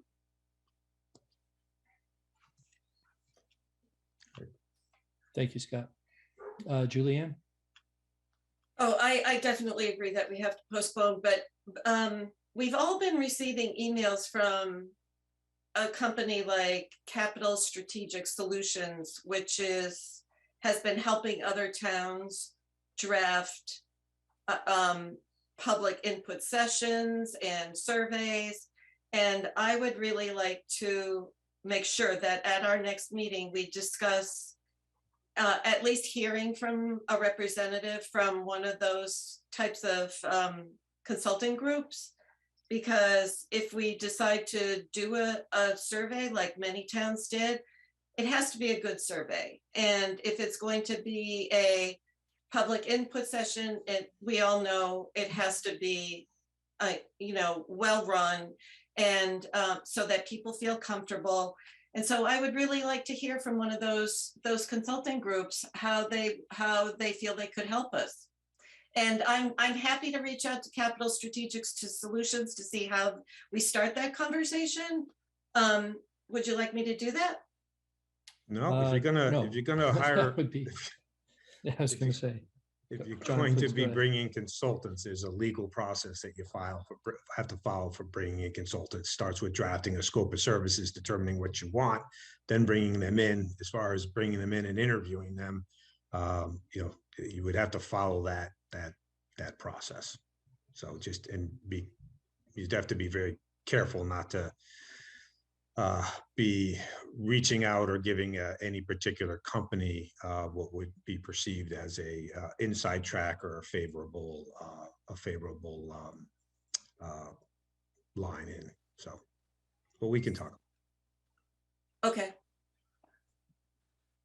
Thank you, Julian. Kristen? I just wanted to add one more thing, sort of replying to Scott, that so I haven't really been online much, and I heard through the grapevine that he was sending people to the Be Well Northborough thing, and that's fine if your ideas are Be Well Northborough ideas, but I think if they're $1 million ideas and you really want to share them with the whole board, like I'm not going to see those Be Well Northborough ideas. And so I think like if people have ideas like, I really think we need mental health, we need to spend some of the ARPA money on that, or we need to spend it on economic development. I think that's the kind of thing that they should still send in emails to the form online. I think we all need to be prepared to receive emails anyway, Yeah, regardless of where the guidance is placed. And I apologize to the public if I have not been responsive over the last week and a half. As I mentioned, I had some various other things I was dealing with, and I'm catching up now. So if something was sent to me and I didn't respond, I apologize. And so to your point, Kristen, yes, I think it's inevitable that we're going to receive some amount of emails anyway. Be Well Northborough can be one point of contact that people can have in mind if they're trying to send something. That's fine. I think in the end, all the information is going to wind up being collected and consolidated and sorted and sifted and classified so that we kind of identify all the major themes that people are commenting on, and then we can take a next step to figure out what makes sense to do given resources, but limited resources, and probably more projects and more greater expense than we're going to have available to do everything that everyone might suggest. Julianne? Well, in line with the communication, I think it's really important that if people have strong feelings about, or any kind of opinion about how they'd like to see this meeting run, I would love to get emails about that, so that when we do come to our next meeting to discuss how we're going to do the ARPA input session, we have some feedback from the residents. So just want to encourage people, especially in terms of how we're going to set up the meeting and what they'd like to see and how much public participation they'd like to see. I'd like to get some emails on that if people would like to do that. Okay, thank you, Julian. And yes, Scott Rogers. Yeah, I just recalled something from you wouldn't have expected it, but it was the Appropriations Committee meeting, their last one. In terms of, you wouldn't expect uplifting moments from an Appropriations Committee meeting, but since it was the presentation of the library, the health department, and the senior center budgets, if you want to get, I would encourage the public to go back and watch this, but to get the rundown of the existing programs and the planned programs coming out of the senior center and wellness out of the Department of Health, and then the library programs, a lot of great information in what would have been an otherwise boring budget meeting, but very good plans in place. And you'll see some of the themes that those departments are already working on in terms of health and wellness and meeting, working towards real community needs and taking some of the input that's already coming forward from folks. So just made me recall that meeting was a very positive event. And it's worth watching just to hear all the stuff that's coming out of just those three departments. And so I think that leads into the structure that we talked about. For this upcoming meeting, having those departments represented, I think will be important for the public to hear from those ladies directly on what the plans are in those different departments. Okay. Thank you, Scott. Anything more, members? Okay. Thank you very much. So by agreement, no meeting this Thursday, meeting to be scheduled at a future date and to be discussed at the next meeting of the Board of Selectmen following annual town meeting. Does that sound right? Okay. Thank you all very much. Appreciate that. Next item is the reinstatement of common victualler license for Miller Farms at 277 Main Street. John, would you care to catch us Sure. up here? Yeah, so basically this is the ice cream shop down in the near Bartlett Street. So they closed and they're a seasonal business to begin with, so they're looking to open. They do need a common vic license because they have seating, but it's just a couple of picnic tables. There's no inside seating. So at this point, I didn't ask him to come in for the meeting. It's a pretty straightforward reinstatement of his common vic license for the picnic seating. And hopefully the board will approve that because he's looking to open up right away. Okay, thank you, John. In our packet, the notice indicates that we have received satisfactory inspections Yes. from building, fire, and health departments. So there's no issue in that regard or nothing pending in that regard. That's already been completed. Any Correct. comments or questions from the board? Kristen? I'd just like to say I would like my ice cream fix, so I definitely would like to see this pass. Very good. Leslie? Yeah, I was glad to see that he's applying for this. I was a little sad that he might not reopen again this year. So it's a nice spot. It's a nice location. So I'm glad to see that that's reopened. Yeah. Okay, very good. If there's nothing further, do I have a motion? Mr. Chair, I move the board vote to reinstate the common victualler license for Miller Farms at 277 Main Street for the 2022 calendar year. Second. Moved by Kristen Wickstead, seconded by Scott Rogers. Any further discussion? Seeing none, this is a roll call vote. Kristen Wickstead, Aye. Julianne Hirsch, Hi, Scott Rogers, Aye. Leslie Rutan, Hi. and I, Jason Perot, vote aye. Passes unanimously. Next up is reappointments to boards, committees, and commissions.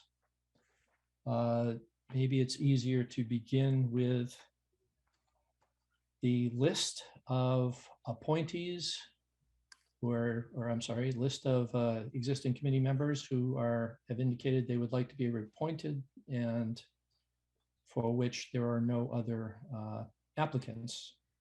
We have a lengthy list here. Let me just take a look through.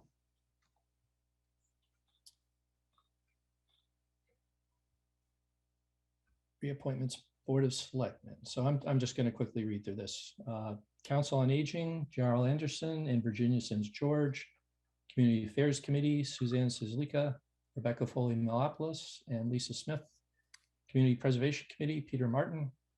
Conservation Commission, Todd Helwig and Dan Clark. Earthwork Board, Thomas Beals. Elderly and Disabled Taxation Fund Committee, Muriel Swenner. Historic District Commission, Bruce Shute, Millie Milton, Lorna Helms as an alternate. Open Space Committee, Paul Tagliaferri and Brian Belfer.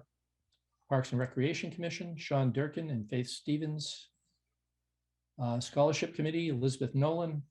Board of Trustees of Special Benevolent Funds, Marsha Roman. And Youth Commission, Gila Schneider Nahum and Casey Rickley. Any questions from the board members? Yes, Kristen. Were there other names before those names? Are you sure you read them all? There are, but those are not appointed by the Board of Selectmen. They were Oh, just okay. added for completeness. Yep. All right, all right. I was just scanning through just now. Okay, no Right, problem. right. And so, yes, if there are no other questions on this list, do I have a motion? Yes, Mr. Chair, I move the board vote to reappoint those individuals who appear on the 2022 reappointment list to the corresponding boards, committees, and commissions. Second. Moved by Scott Rogers, seconded by Leslie Rattan. Any further discussion? Seeing none, this is a roll call vote. Kristen Wickstead, Aye. Julian Hirsch, Aye. Scott Rogers, Aye.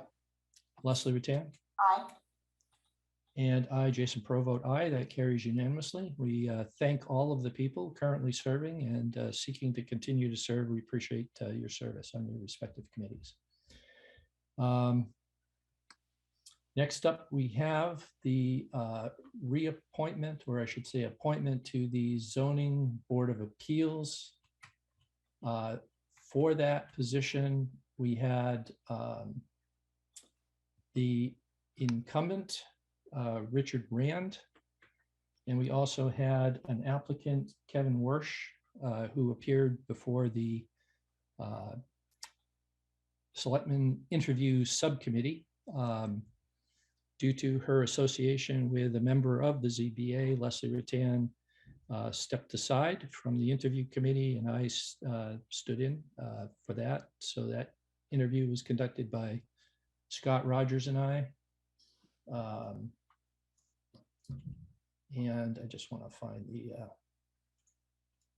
find it in my packet here. Here we are.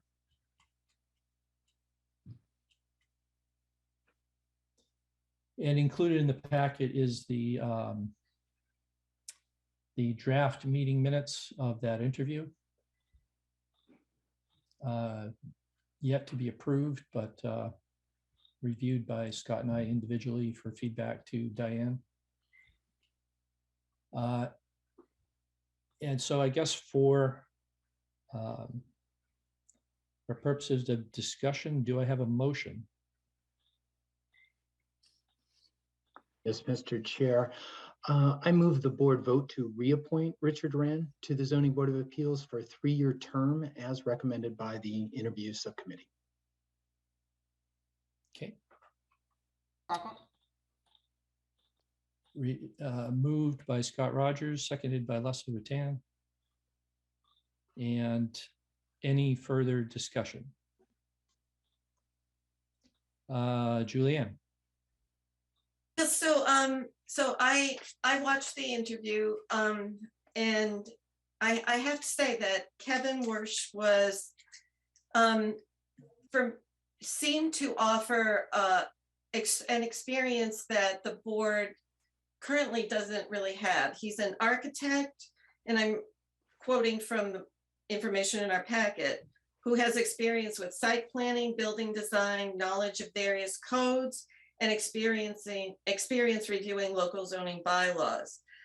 So I think his learning curve is going to be pretty short. And looking at the makeup of the board, I think his architectural background would be a unique and valuable addition. In addition, I think it's really important that we encourage people to volunteer where they really feel comfortable, as Kevin is, and where they feel they can make their best contributions. So, you know, it's always difficult when you have two great candidates, and I understand where the subcommittee is coming from with the decades of experience that Mr. Rand has. But I think that Kevin has a different kind of experience, which is extremely valuable. Thank you, Julianne. Kristen? Yeah, so my take on it was that the two of them both have experience, and what Mr. Rand has is the perspective of 23 years on this one board in this one town. And what Mr. Wersch has is from being in front of ZBAs in other places with his job. He has a perspective of other places, and I think that's also a valuable thing, coming from a background where I was a speech therapist and I used to work in IEP meetings. So when I was the therapist, I was on one side of the table and I had a certain experience. And when I was the aunt of my nephew has a significant disability, I go to these meetings with my sister, and it's a very different experience being on the other side of the table. And it's nice to have the perspective of both, to do both jobs. And I think it would be a very valuable perspective to have someone on the board who's also been on the other side of this. And actually, and sounds like he does it fairly regularly, representing developers or clients or whatever. And bringing also maybe some information about how other towns are handling certain types of variances for whatever reason, environmental, or I don't really know that much about this. Don't pick me for this board ever. But it would be possibly something else that could be valuable to have, to see how other towns are handling various kinds of decisions. And he would have that knowledge, whereas Mr. Rand would not. Thank you, Kristen. Scott Rogers. Yeah, so in reviewing both applicants, that was great. You saw great. I'm sorry to interrupt you, Scott. Leslie, perhaps you should mute your video and audio as you're not participating in this portion. That's I am remiss. Video and audio. Leslie was kind of recusing herself from participation in this proceeding, so we'll have her step aside in the virtual meeting, and we can continue the conversation. Sorry for the interruption, Scott. Could you please continue? Yeah, no worries. So one thing we do like to see, in candidates is their ability to prepare, and to the extent that they can. There might not have been a time in Mr. Wersch's case in terms of, for the Zoning Board of Appeals, getting that familiarity with that particular board in terms of talking with town staff or existing members, or reading, getting an understanding of Northborough specific bylaws. So that's something that we do like to see in candidates coming before a board, is the amount of preparation they've undergone to get the specifics of that board and committee. It could have been that he just didn't have time to do those items. Great candidate. Hope he, and we said it in the meeting, comes forward again, because got a lot of great qualifications, and we'd love to see him, operate within town. But in this, at this moment in time, that's what tipped the scales for me towards Mr. Rand. Thank you, Scott. I can add my comments.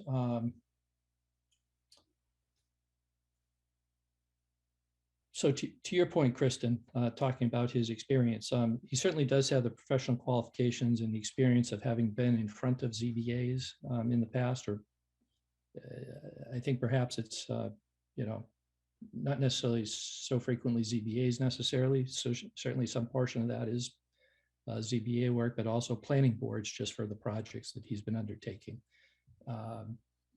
And doing so as a representative of a project, making a request to a ZBA, not as a sitting member of a ZBA making decisions about various applications that comes before him. So I think he certainly would have the perspective of someone doing, as he described to us, a lot of healthcare or educational facilities, but perhaps not so much for some of the residential issues that come before the ZBA.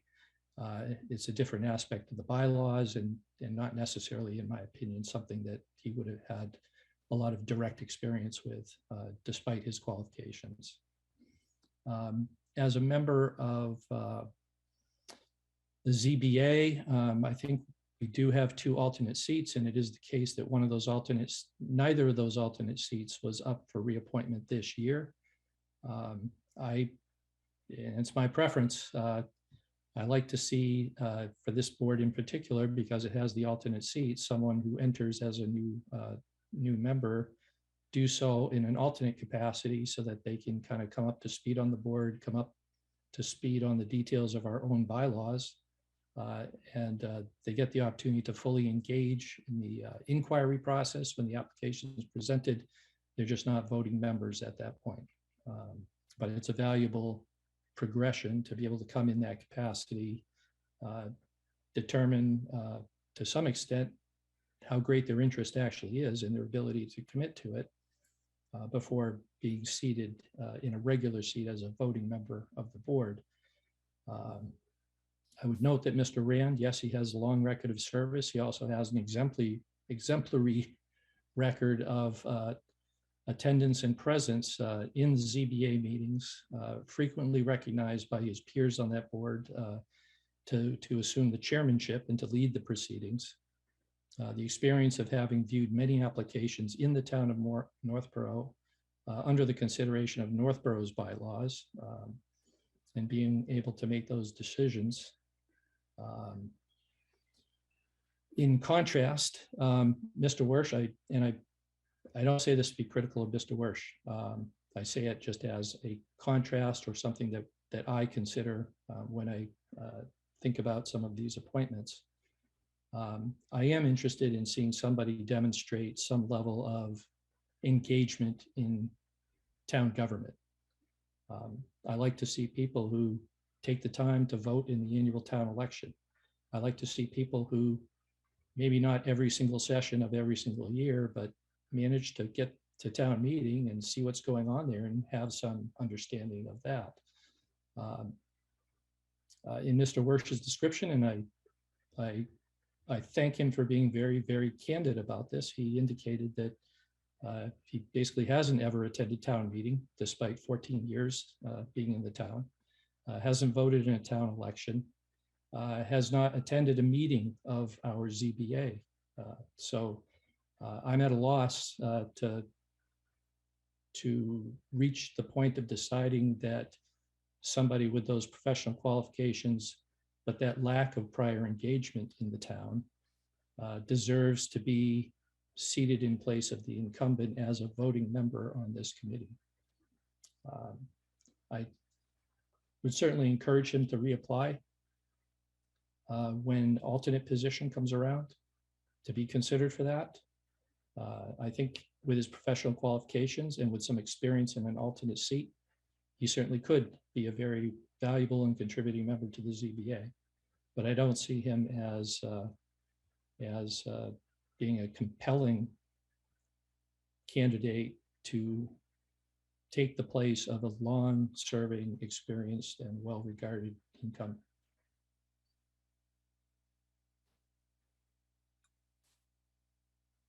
Julianne. So a couple of things. Scott, you mentioned that you would have liked to have seen Mr. Wersch reach out to staff and educate himself a little bit about the zoning board. I hope I'm not speaking for Mr. Wersch, but I know that many people are very mindful of how busy our staff is, particularly as we have been going through COVID and coming out of COVID. So that's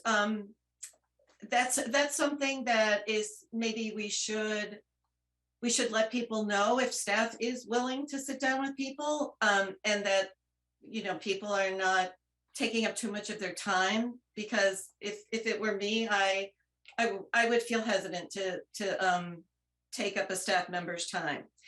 Secondly, yes, Mr. Wersch did not attend zoning meetings, but he did say that he had reviewed minutes and some documentation about the zoning board meetings. I believe he said that.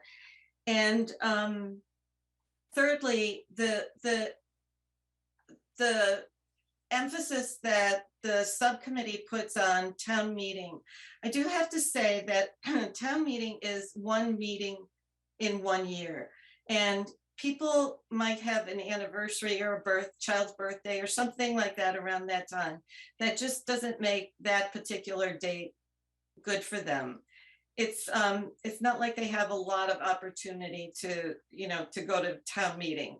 So I do, I feel that with his architectural background, his experience with other boards, I'm still convinced that Kevin Wersch is the right candidate for zoning board.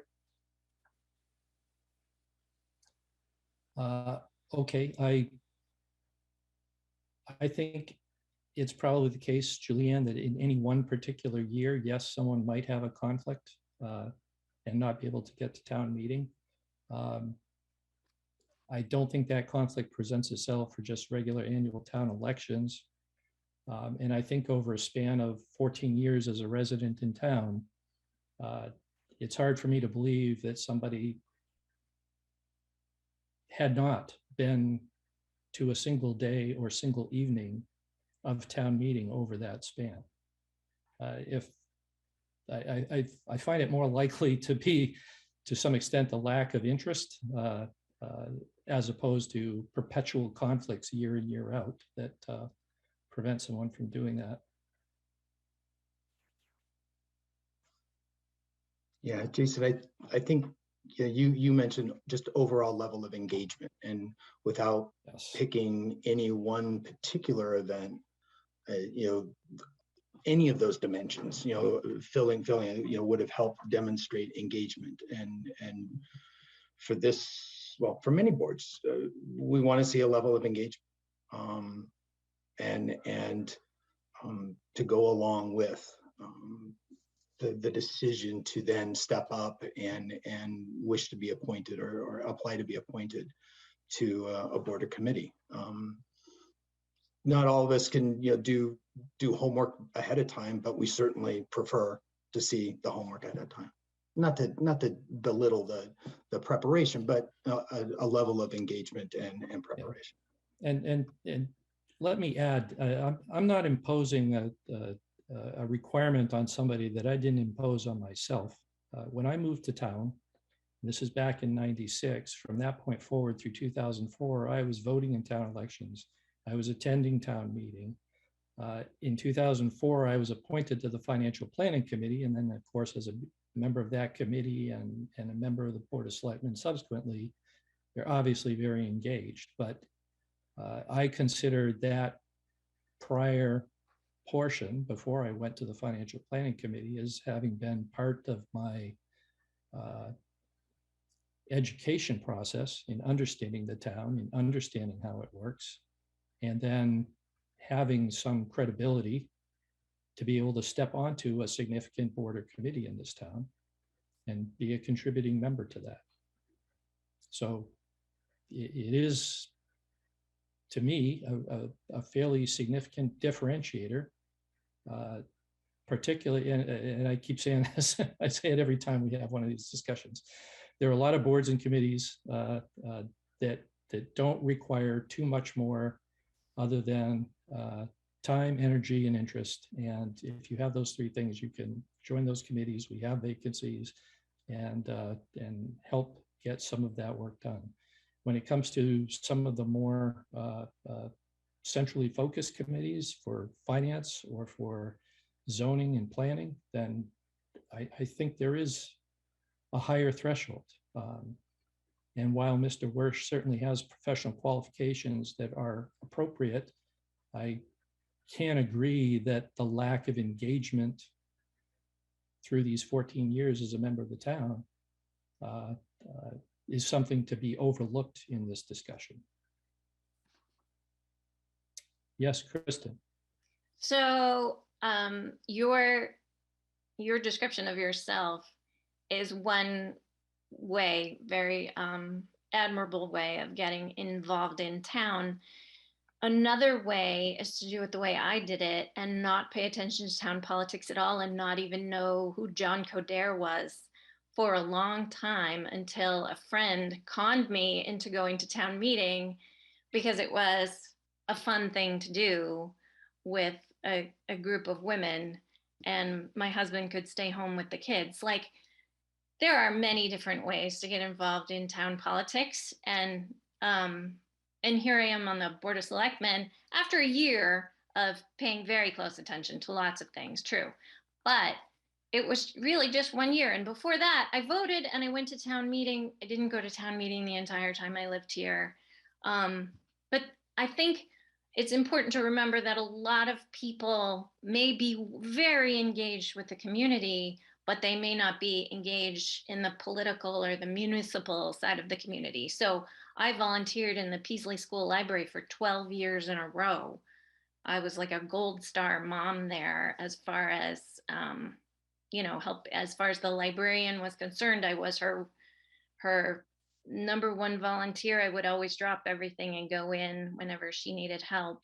I volunteered in the music association at the high school when my daughter was involved in music there. So I felt like I was very involved in my community. I just wasn't involved in any boards and committees. So that may be the case with him, and I don't think it should exclude him from stepping up and volunteering for a committee. And I think you both acknowledge that you're glad he did apply. So I think it's great when people apply, and I don't think people should be scared away by this conversation that, oh, well, I didn't go to town meeting the last couple of years, and I was going to volunteer for the cultural council, and now I really probably shouldn't do it. Like, please don't take it that way.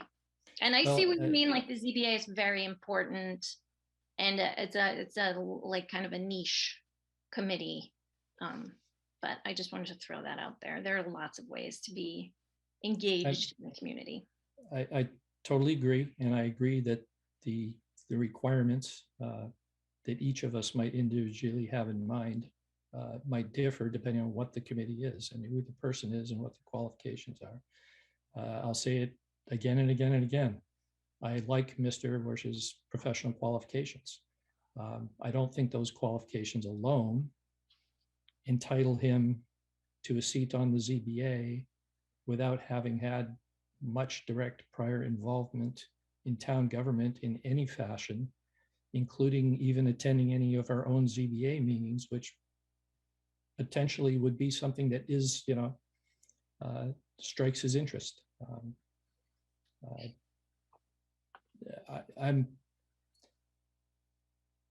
I do like to see some of that interest demonstrated before someone's applying for a seat on a major board or committee.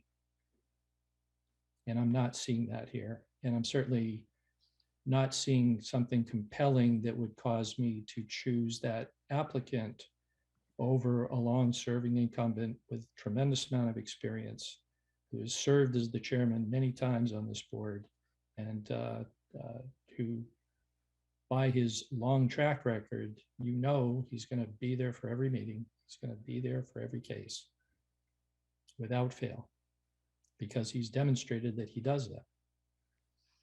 We certainly have applicants who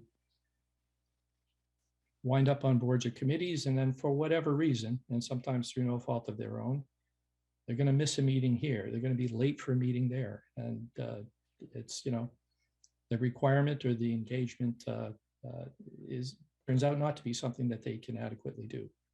And so again, I'm not of a mind to test drive a new applicant in that capacity when we have an incumbent who's already demonstrated time and time again that he can fulfill that responsibility.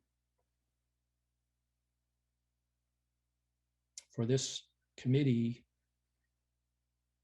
in my mind, the correct path for new applicants is to first serve in an alternate capacity, develop some of the experience, develop some of the familiarity with the bylaws, and demonstrate that they're actually going to show up and do the work before they advance into a regular voting seat. That's a distinct difference with this one particular committee. It provides that path through some of the alternate seats. This time next year, when one of those alternate seats rolls around, I would invite Mr. Wersch to reapply and be considered for it.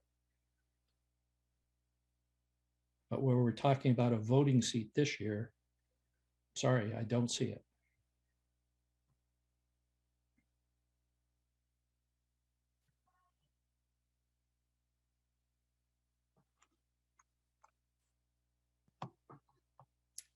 Any further discussion?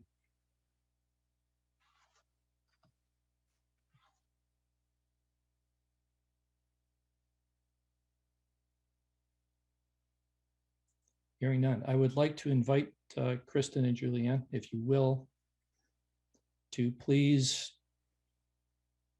explain to me why you find the new applicant's presentation to be so compelling that it justifies replacing the incumbent in a voting position. I'll go first. And I'm sorry if I wasn't clear with my first statements about why I feel Mr. Wersch is the more deserving candidate. And not even deserving is the wrong word. The better candidate at this time for the zoning board. It's his professional experience, it's his educational experience, it's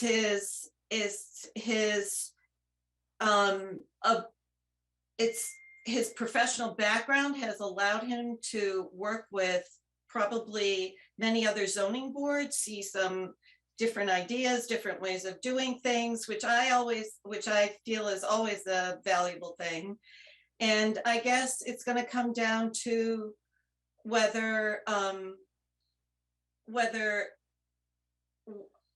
I feel that a person has to go through a certain route to get to apply or to get a seat on a board that they feel that they would best contribute to, and do the things that you've outlined, or whether I feel that what he brings to the table in terms of his work experience and his education is more valuable than that. And in this case, that's how I feel. Kristen? Yeah, I mean, a lot of what Julianne said is a lot of what I have already said. I think I made it clear already. And I also worry a little that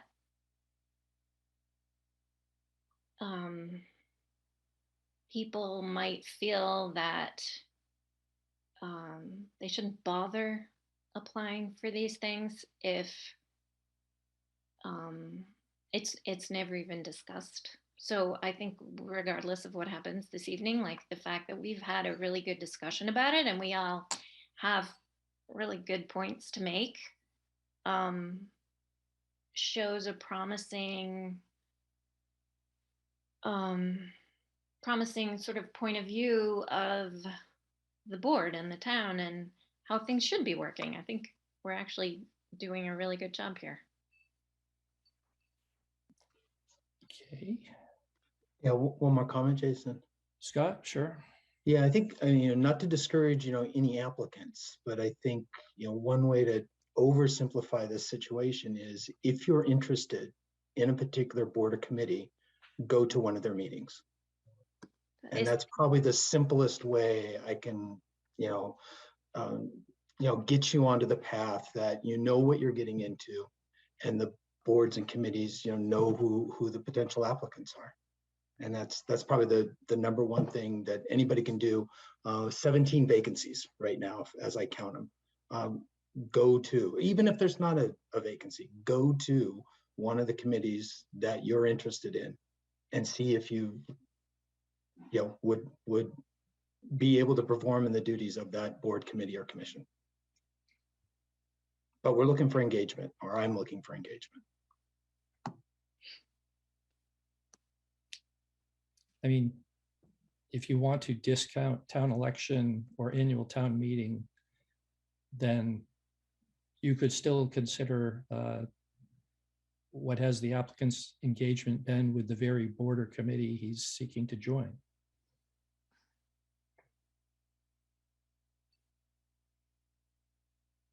And the answer is almost none in 14 years in the town.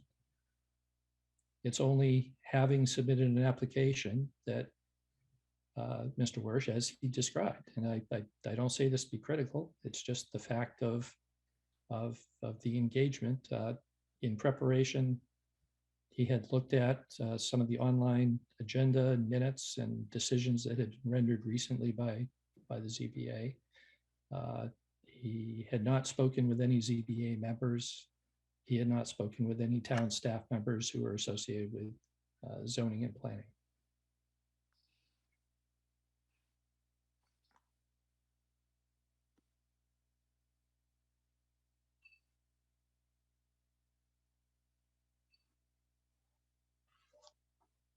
You're not bothered by that, Julianne? It's how you prioritize these requirements. And I'm still convinced that his professional background and he's been an architect, I think, for 14 years, has interfaced with a lot of zoning boards, knows codes and bylaws. It's, you know, that's more important to me. I think having that kind of broad exposure would be a great addition to the zoning board. So, and you know,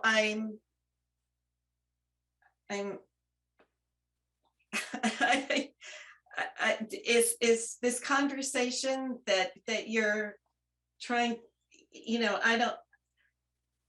well, I guess, yeah, we're all trying to convince each other that our opinion is correct, right? Well, they're opinions, so by definition, they're not necessarily correct, right? They're just opinions. Kristen, you were not at all concerned about the applicant's lack of contact or engagement or any indication of prior interest in the ZBA until choosing to apply to serve on it. Yeah, so I mean, if you do the job for a certain number of years, he probably felt like going through minutes was enough. He probably felt like, and maybe it was a rushed situation too. Like I don't know him at all, but I also feel like architects are good problem solvers, and it's good to have them around. My brother-in-law's an architect, and he's great to have in almost any conversation about any kind of if there's a bit of a dilemma in it. Anyway, but the I mean, I can see that it was a mistake for him to not watch any meetings, because it would have been really important to the two of you, but there was not, it's not like there were instructions that he was supposed to follow. Like, he was just supposed to know that he should watch a meeting. And I'm actually going to write that in my notes on my Facebook page about, if you want to apply for a board or committee, go to the committee, go attend a meeting that you're applying for, the committee you're applying for. That's really good advice. But I guess what we're missing here, if we could backpedal a couple of weeks or a month or whatever, is having that instructions listed somewhere so they would know that that's a really important, that's going to be the deal breaker for you if you don't go to one of these meetings. But I mean, and he's a guy, right? You guys are guys. I think it might be a little more likely that a woman might take that extra step, be a little more cautious, try to make sure they were crossing all the T's and dotting all the I's. I know a lot of men in my world kind of feel like, I know this job, I do this job, I don't need to attend any meetings. I'm just gonna apply for the committee in my town because I know I could be helpful. And they have a certain level of confidence that is not a bad thing, but maybe that was part of it. Like, I already know, and it's, you know, it's not like it was in a rule that he broke or something, you know, it was sort of Well, an unknown.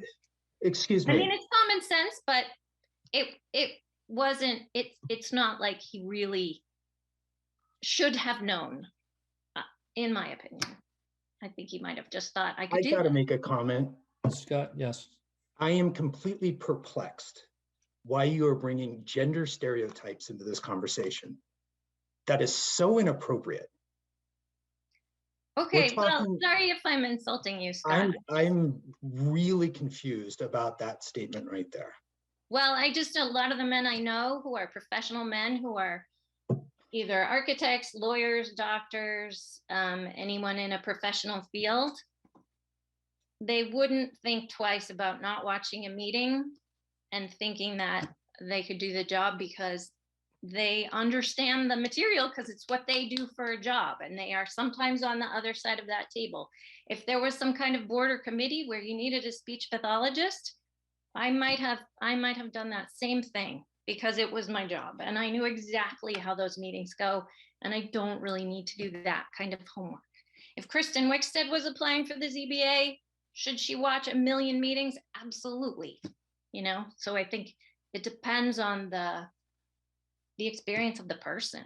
I think he probably felt, I don't know him. I'm speaking for him. I should stop guessing these things. But. Again, it's there's several aspects of engagement, and as a resident of the town for 14 years, I am surprised that there has not been a prior instance of some particular issue going before the planning board or the ZBA that might have caught the applicant's interest and kind of attended a meeting to see what was going on with that.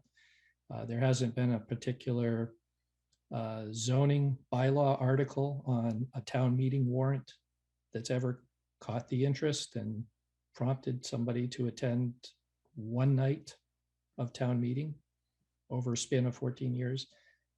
I'm not talking about someone who's, applied to serve on a committee and then after the fact sits in on a meeting just to be sure that they understand what's going on. I'm talking about, have you never been interested in what your own committee is doing, the one you're applying to?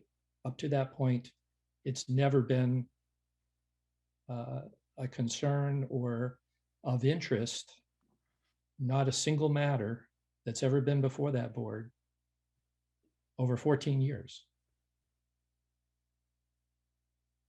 And I would just say that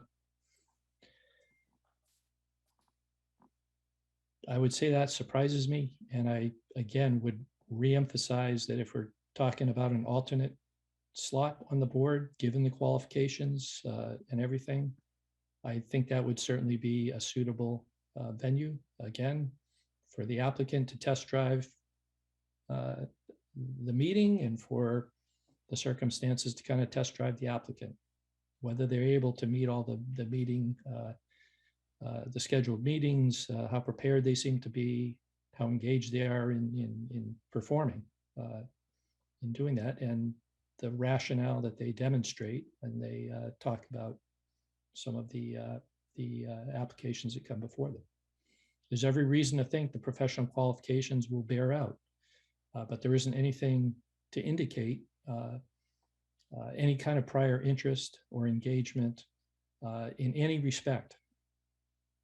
Not for town elections, not for town meetings, not even for the ZBA itself or the planning board, apparently.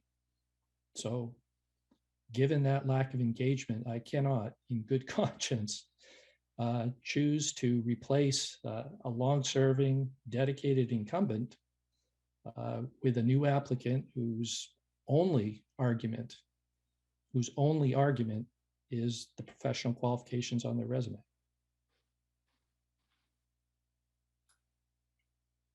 Julianne. I think we're all going round and round here and kind of repeating our opinions. I move that we proceed to a vote. Okay, it's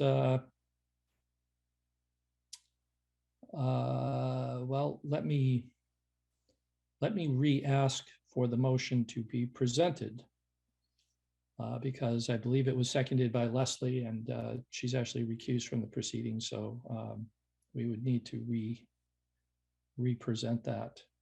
Yeah, Mr. Chair, I move the board vote to reappoint Richard Rand to the Zoning Board of Appeals for a 3-year term as recommended by the interview subcommittee. I'll second it. Thank you, Julianne. Moved by Scott Rogers, seconded by Julianne Hirsch. I don't think any further discussion is needed. Roll call vote. Kristen Wickstead, No. Julianne Hirsch, No. Scott Rogers, Yes. Jason Perot is a yes. We have a split vote and I don't know that we're going to make any further progress this evening. So for the moment, it stands, there is no appointment to this seat for the ZBA when the term expires. And we will have to revisit the situation. And so concludes that agenda item. Can we bring Leslie Rattan back in?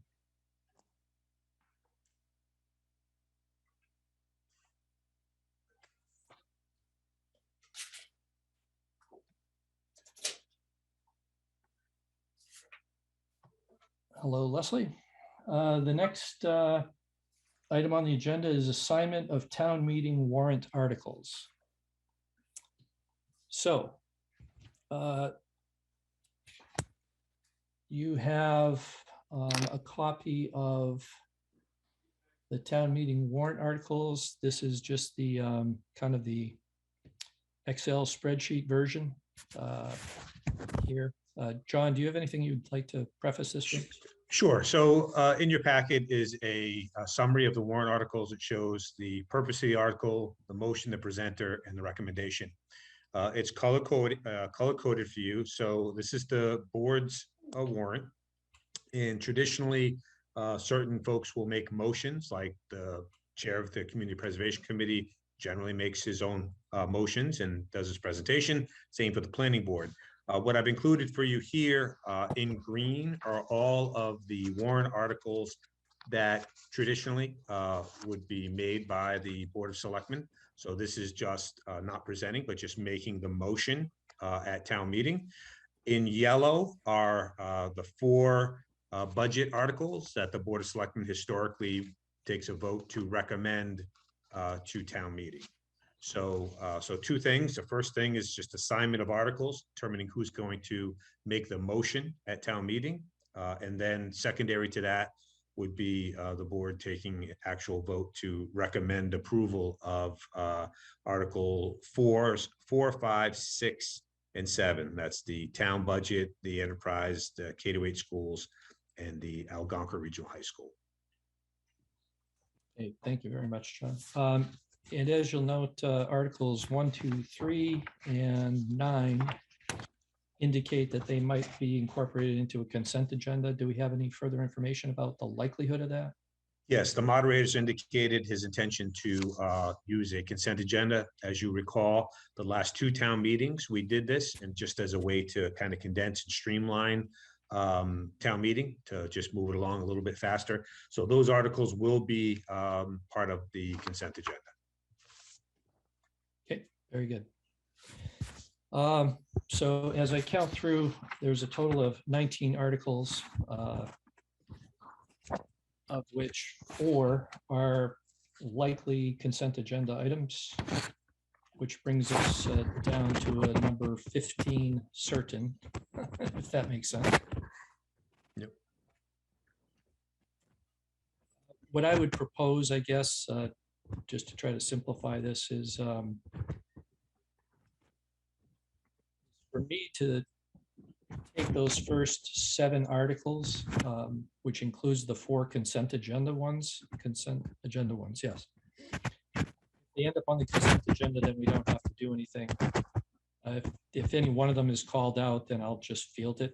But fundamentally, that would leave me with making the motions for numbers 4 and 5, town budget and water sewer enterprise, and number 10, appropriations committee reserve. There's no objection to that. The consent agenda ones will just take care of themselves. Does that seem fine to everybody?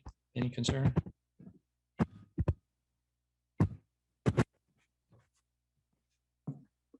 And so then beginning with Article 11 through 22.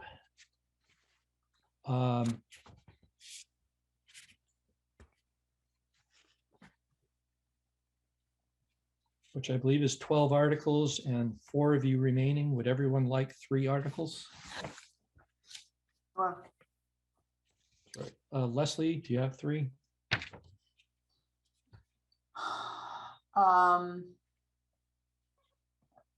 I'll do number 12. You asking us for the specific numbers? Yeah. Okay, all right. I'm fine with any of them, really. 12, 19.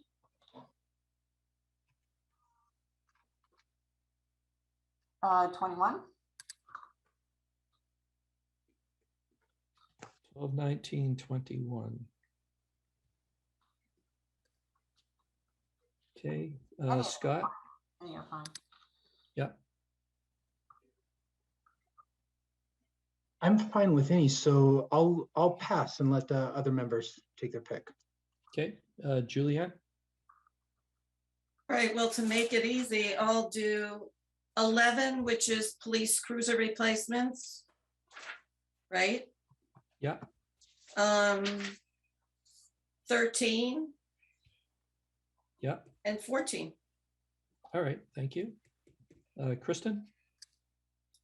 I didn't know that this was going to happen, so this is fun. It's, and yes, it's easier for you to just put me and Scott wherever, that's fine. I don't mind either. okay. I'm gonna just put you in the next 3 sequential then, if that's all right with you. Yeah, sure.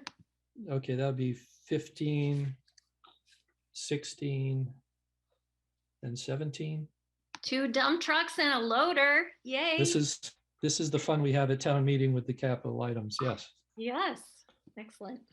So Scott, that would put you in 18 backhoe replacement, 20 sewer inflow and infiltration and mitigation, and 22 consolidated personnel bylaw.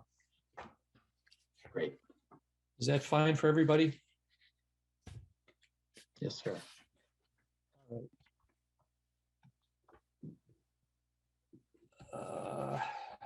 Just pop those in.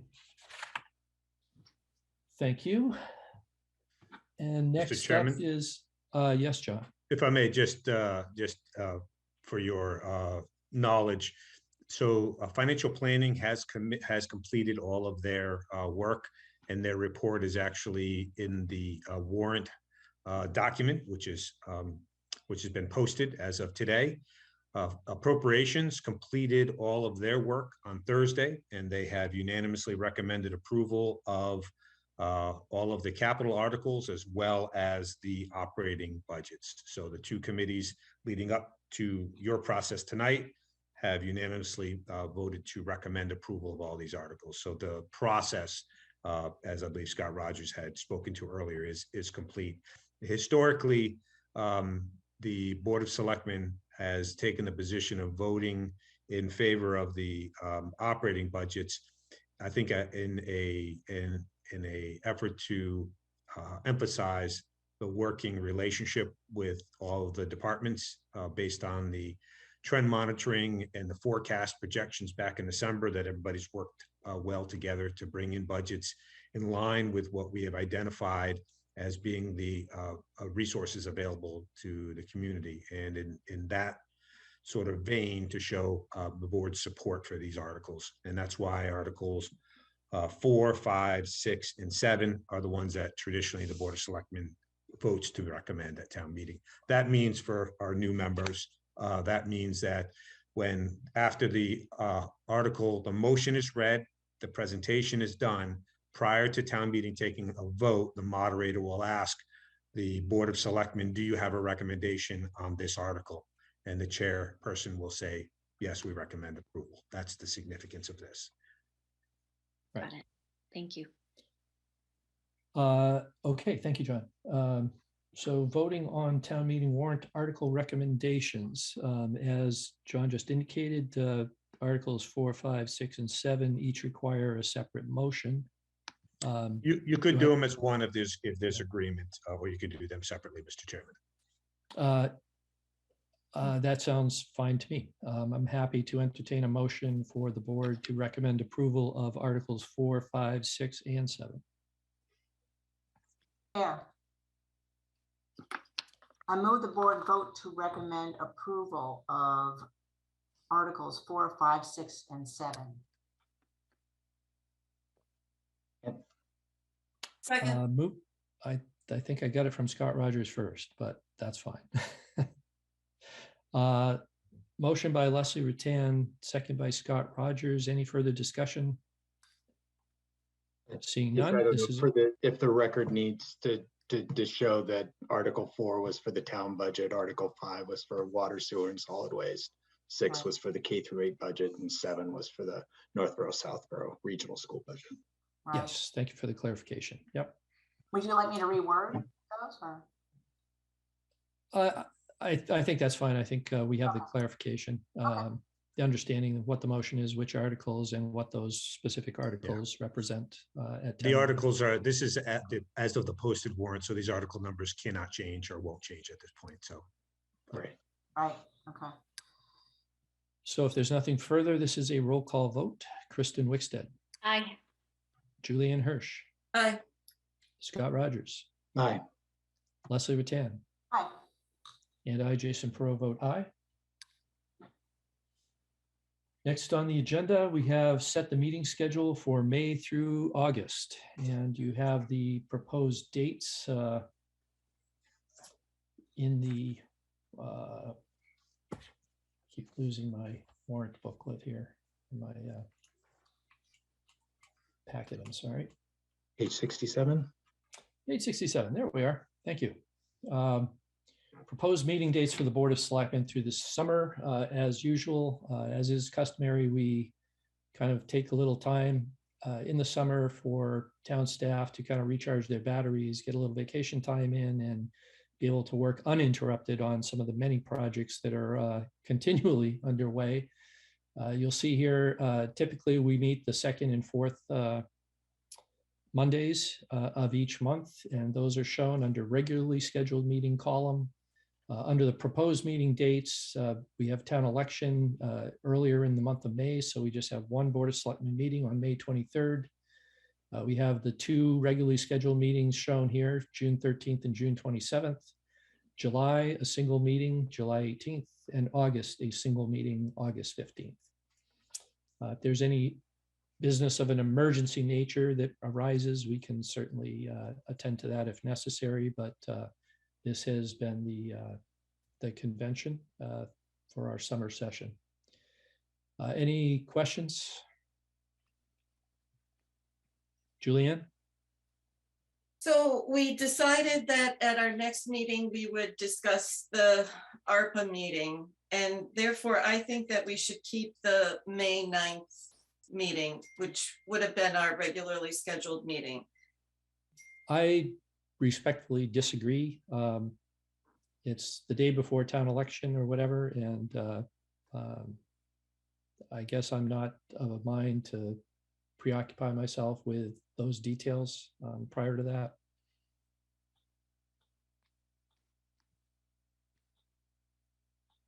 Kristen? I think I'm with you on that, Jason.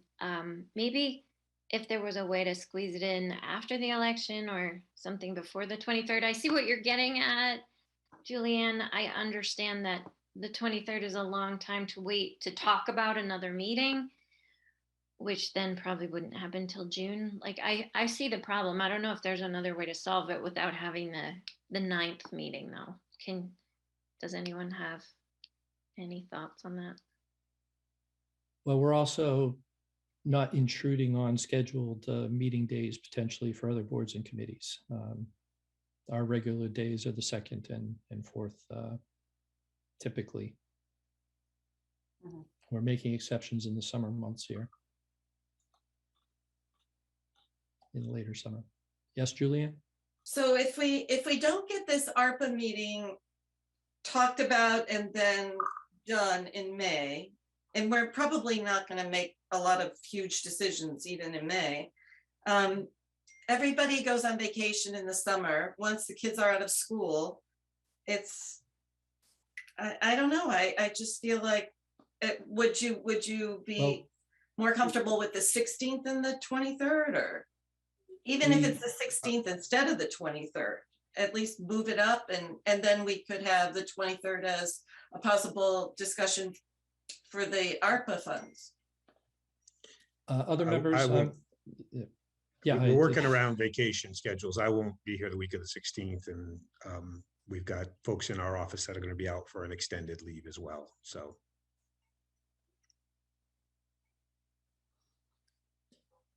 Any other board members wish to comment? I'll just take a shot, Jason. Thanks. Just so if we, next scheduled meeting would be in May to discuss then the format and to potentially determine what the schedule would be for that ARPA input section. I guess we just make sure that it's on the agenda for the 23rd to talk. Yes. That's a primary agenda item for the 23rd. And then Right. We'd have the actual meeting probably sometime in June. Yes, I would want to target early June just so that we try to avoid Before end of school's out, school yeah. year. And once again, through these next several weeks, as you know, there's other complicating things going on that we need to give our attention to. Town staff needs to give their attention to. Somewhere in there, we're going to need to look to early June as a time frame for a public discussion. I'm not going to propose a date here because I don't think anyone has any clear idea of what a date would be.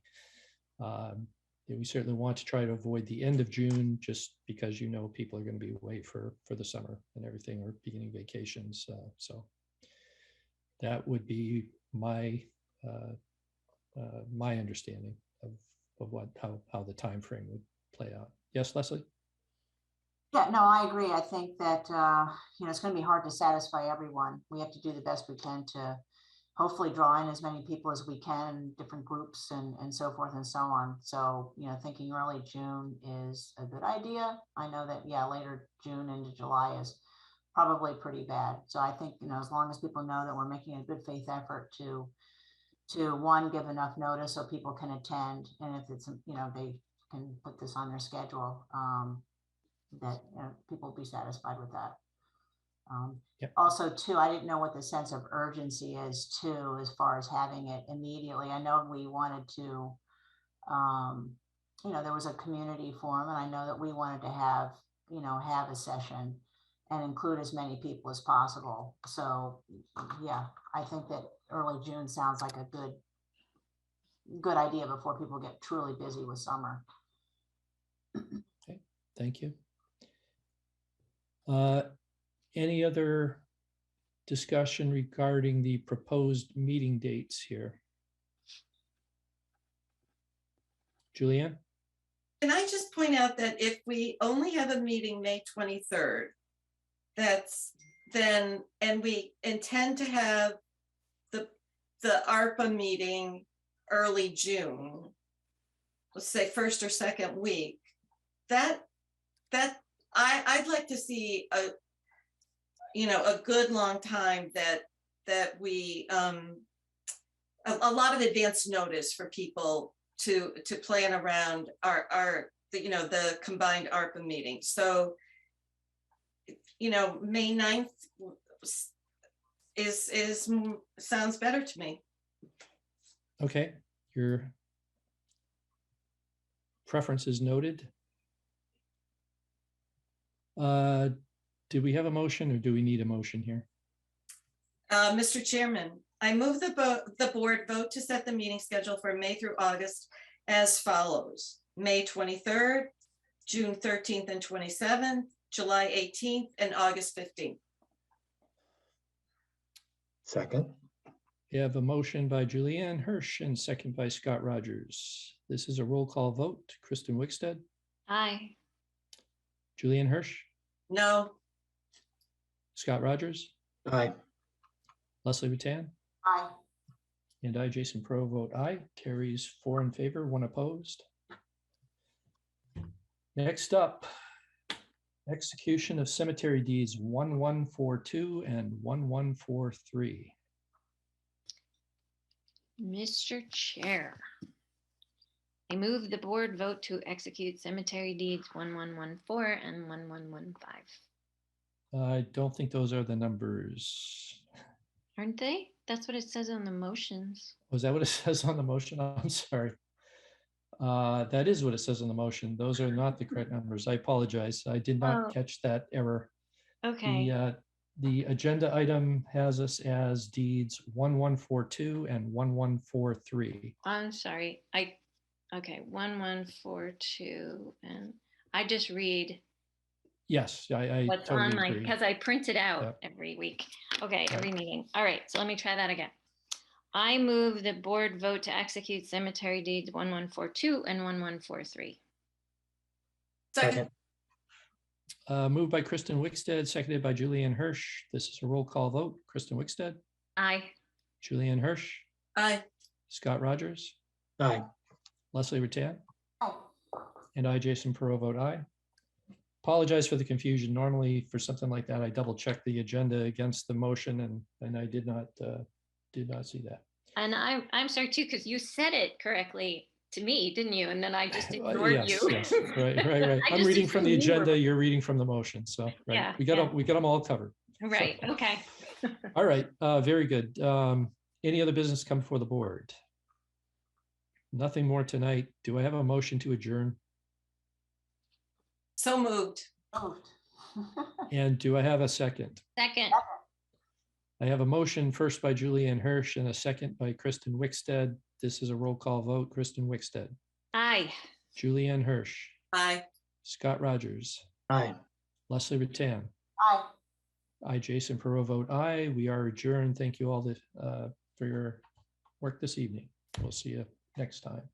Good Good night, night. everyone.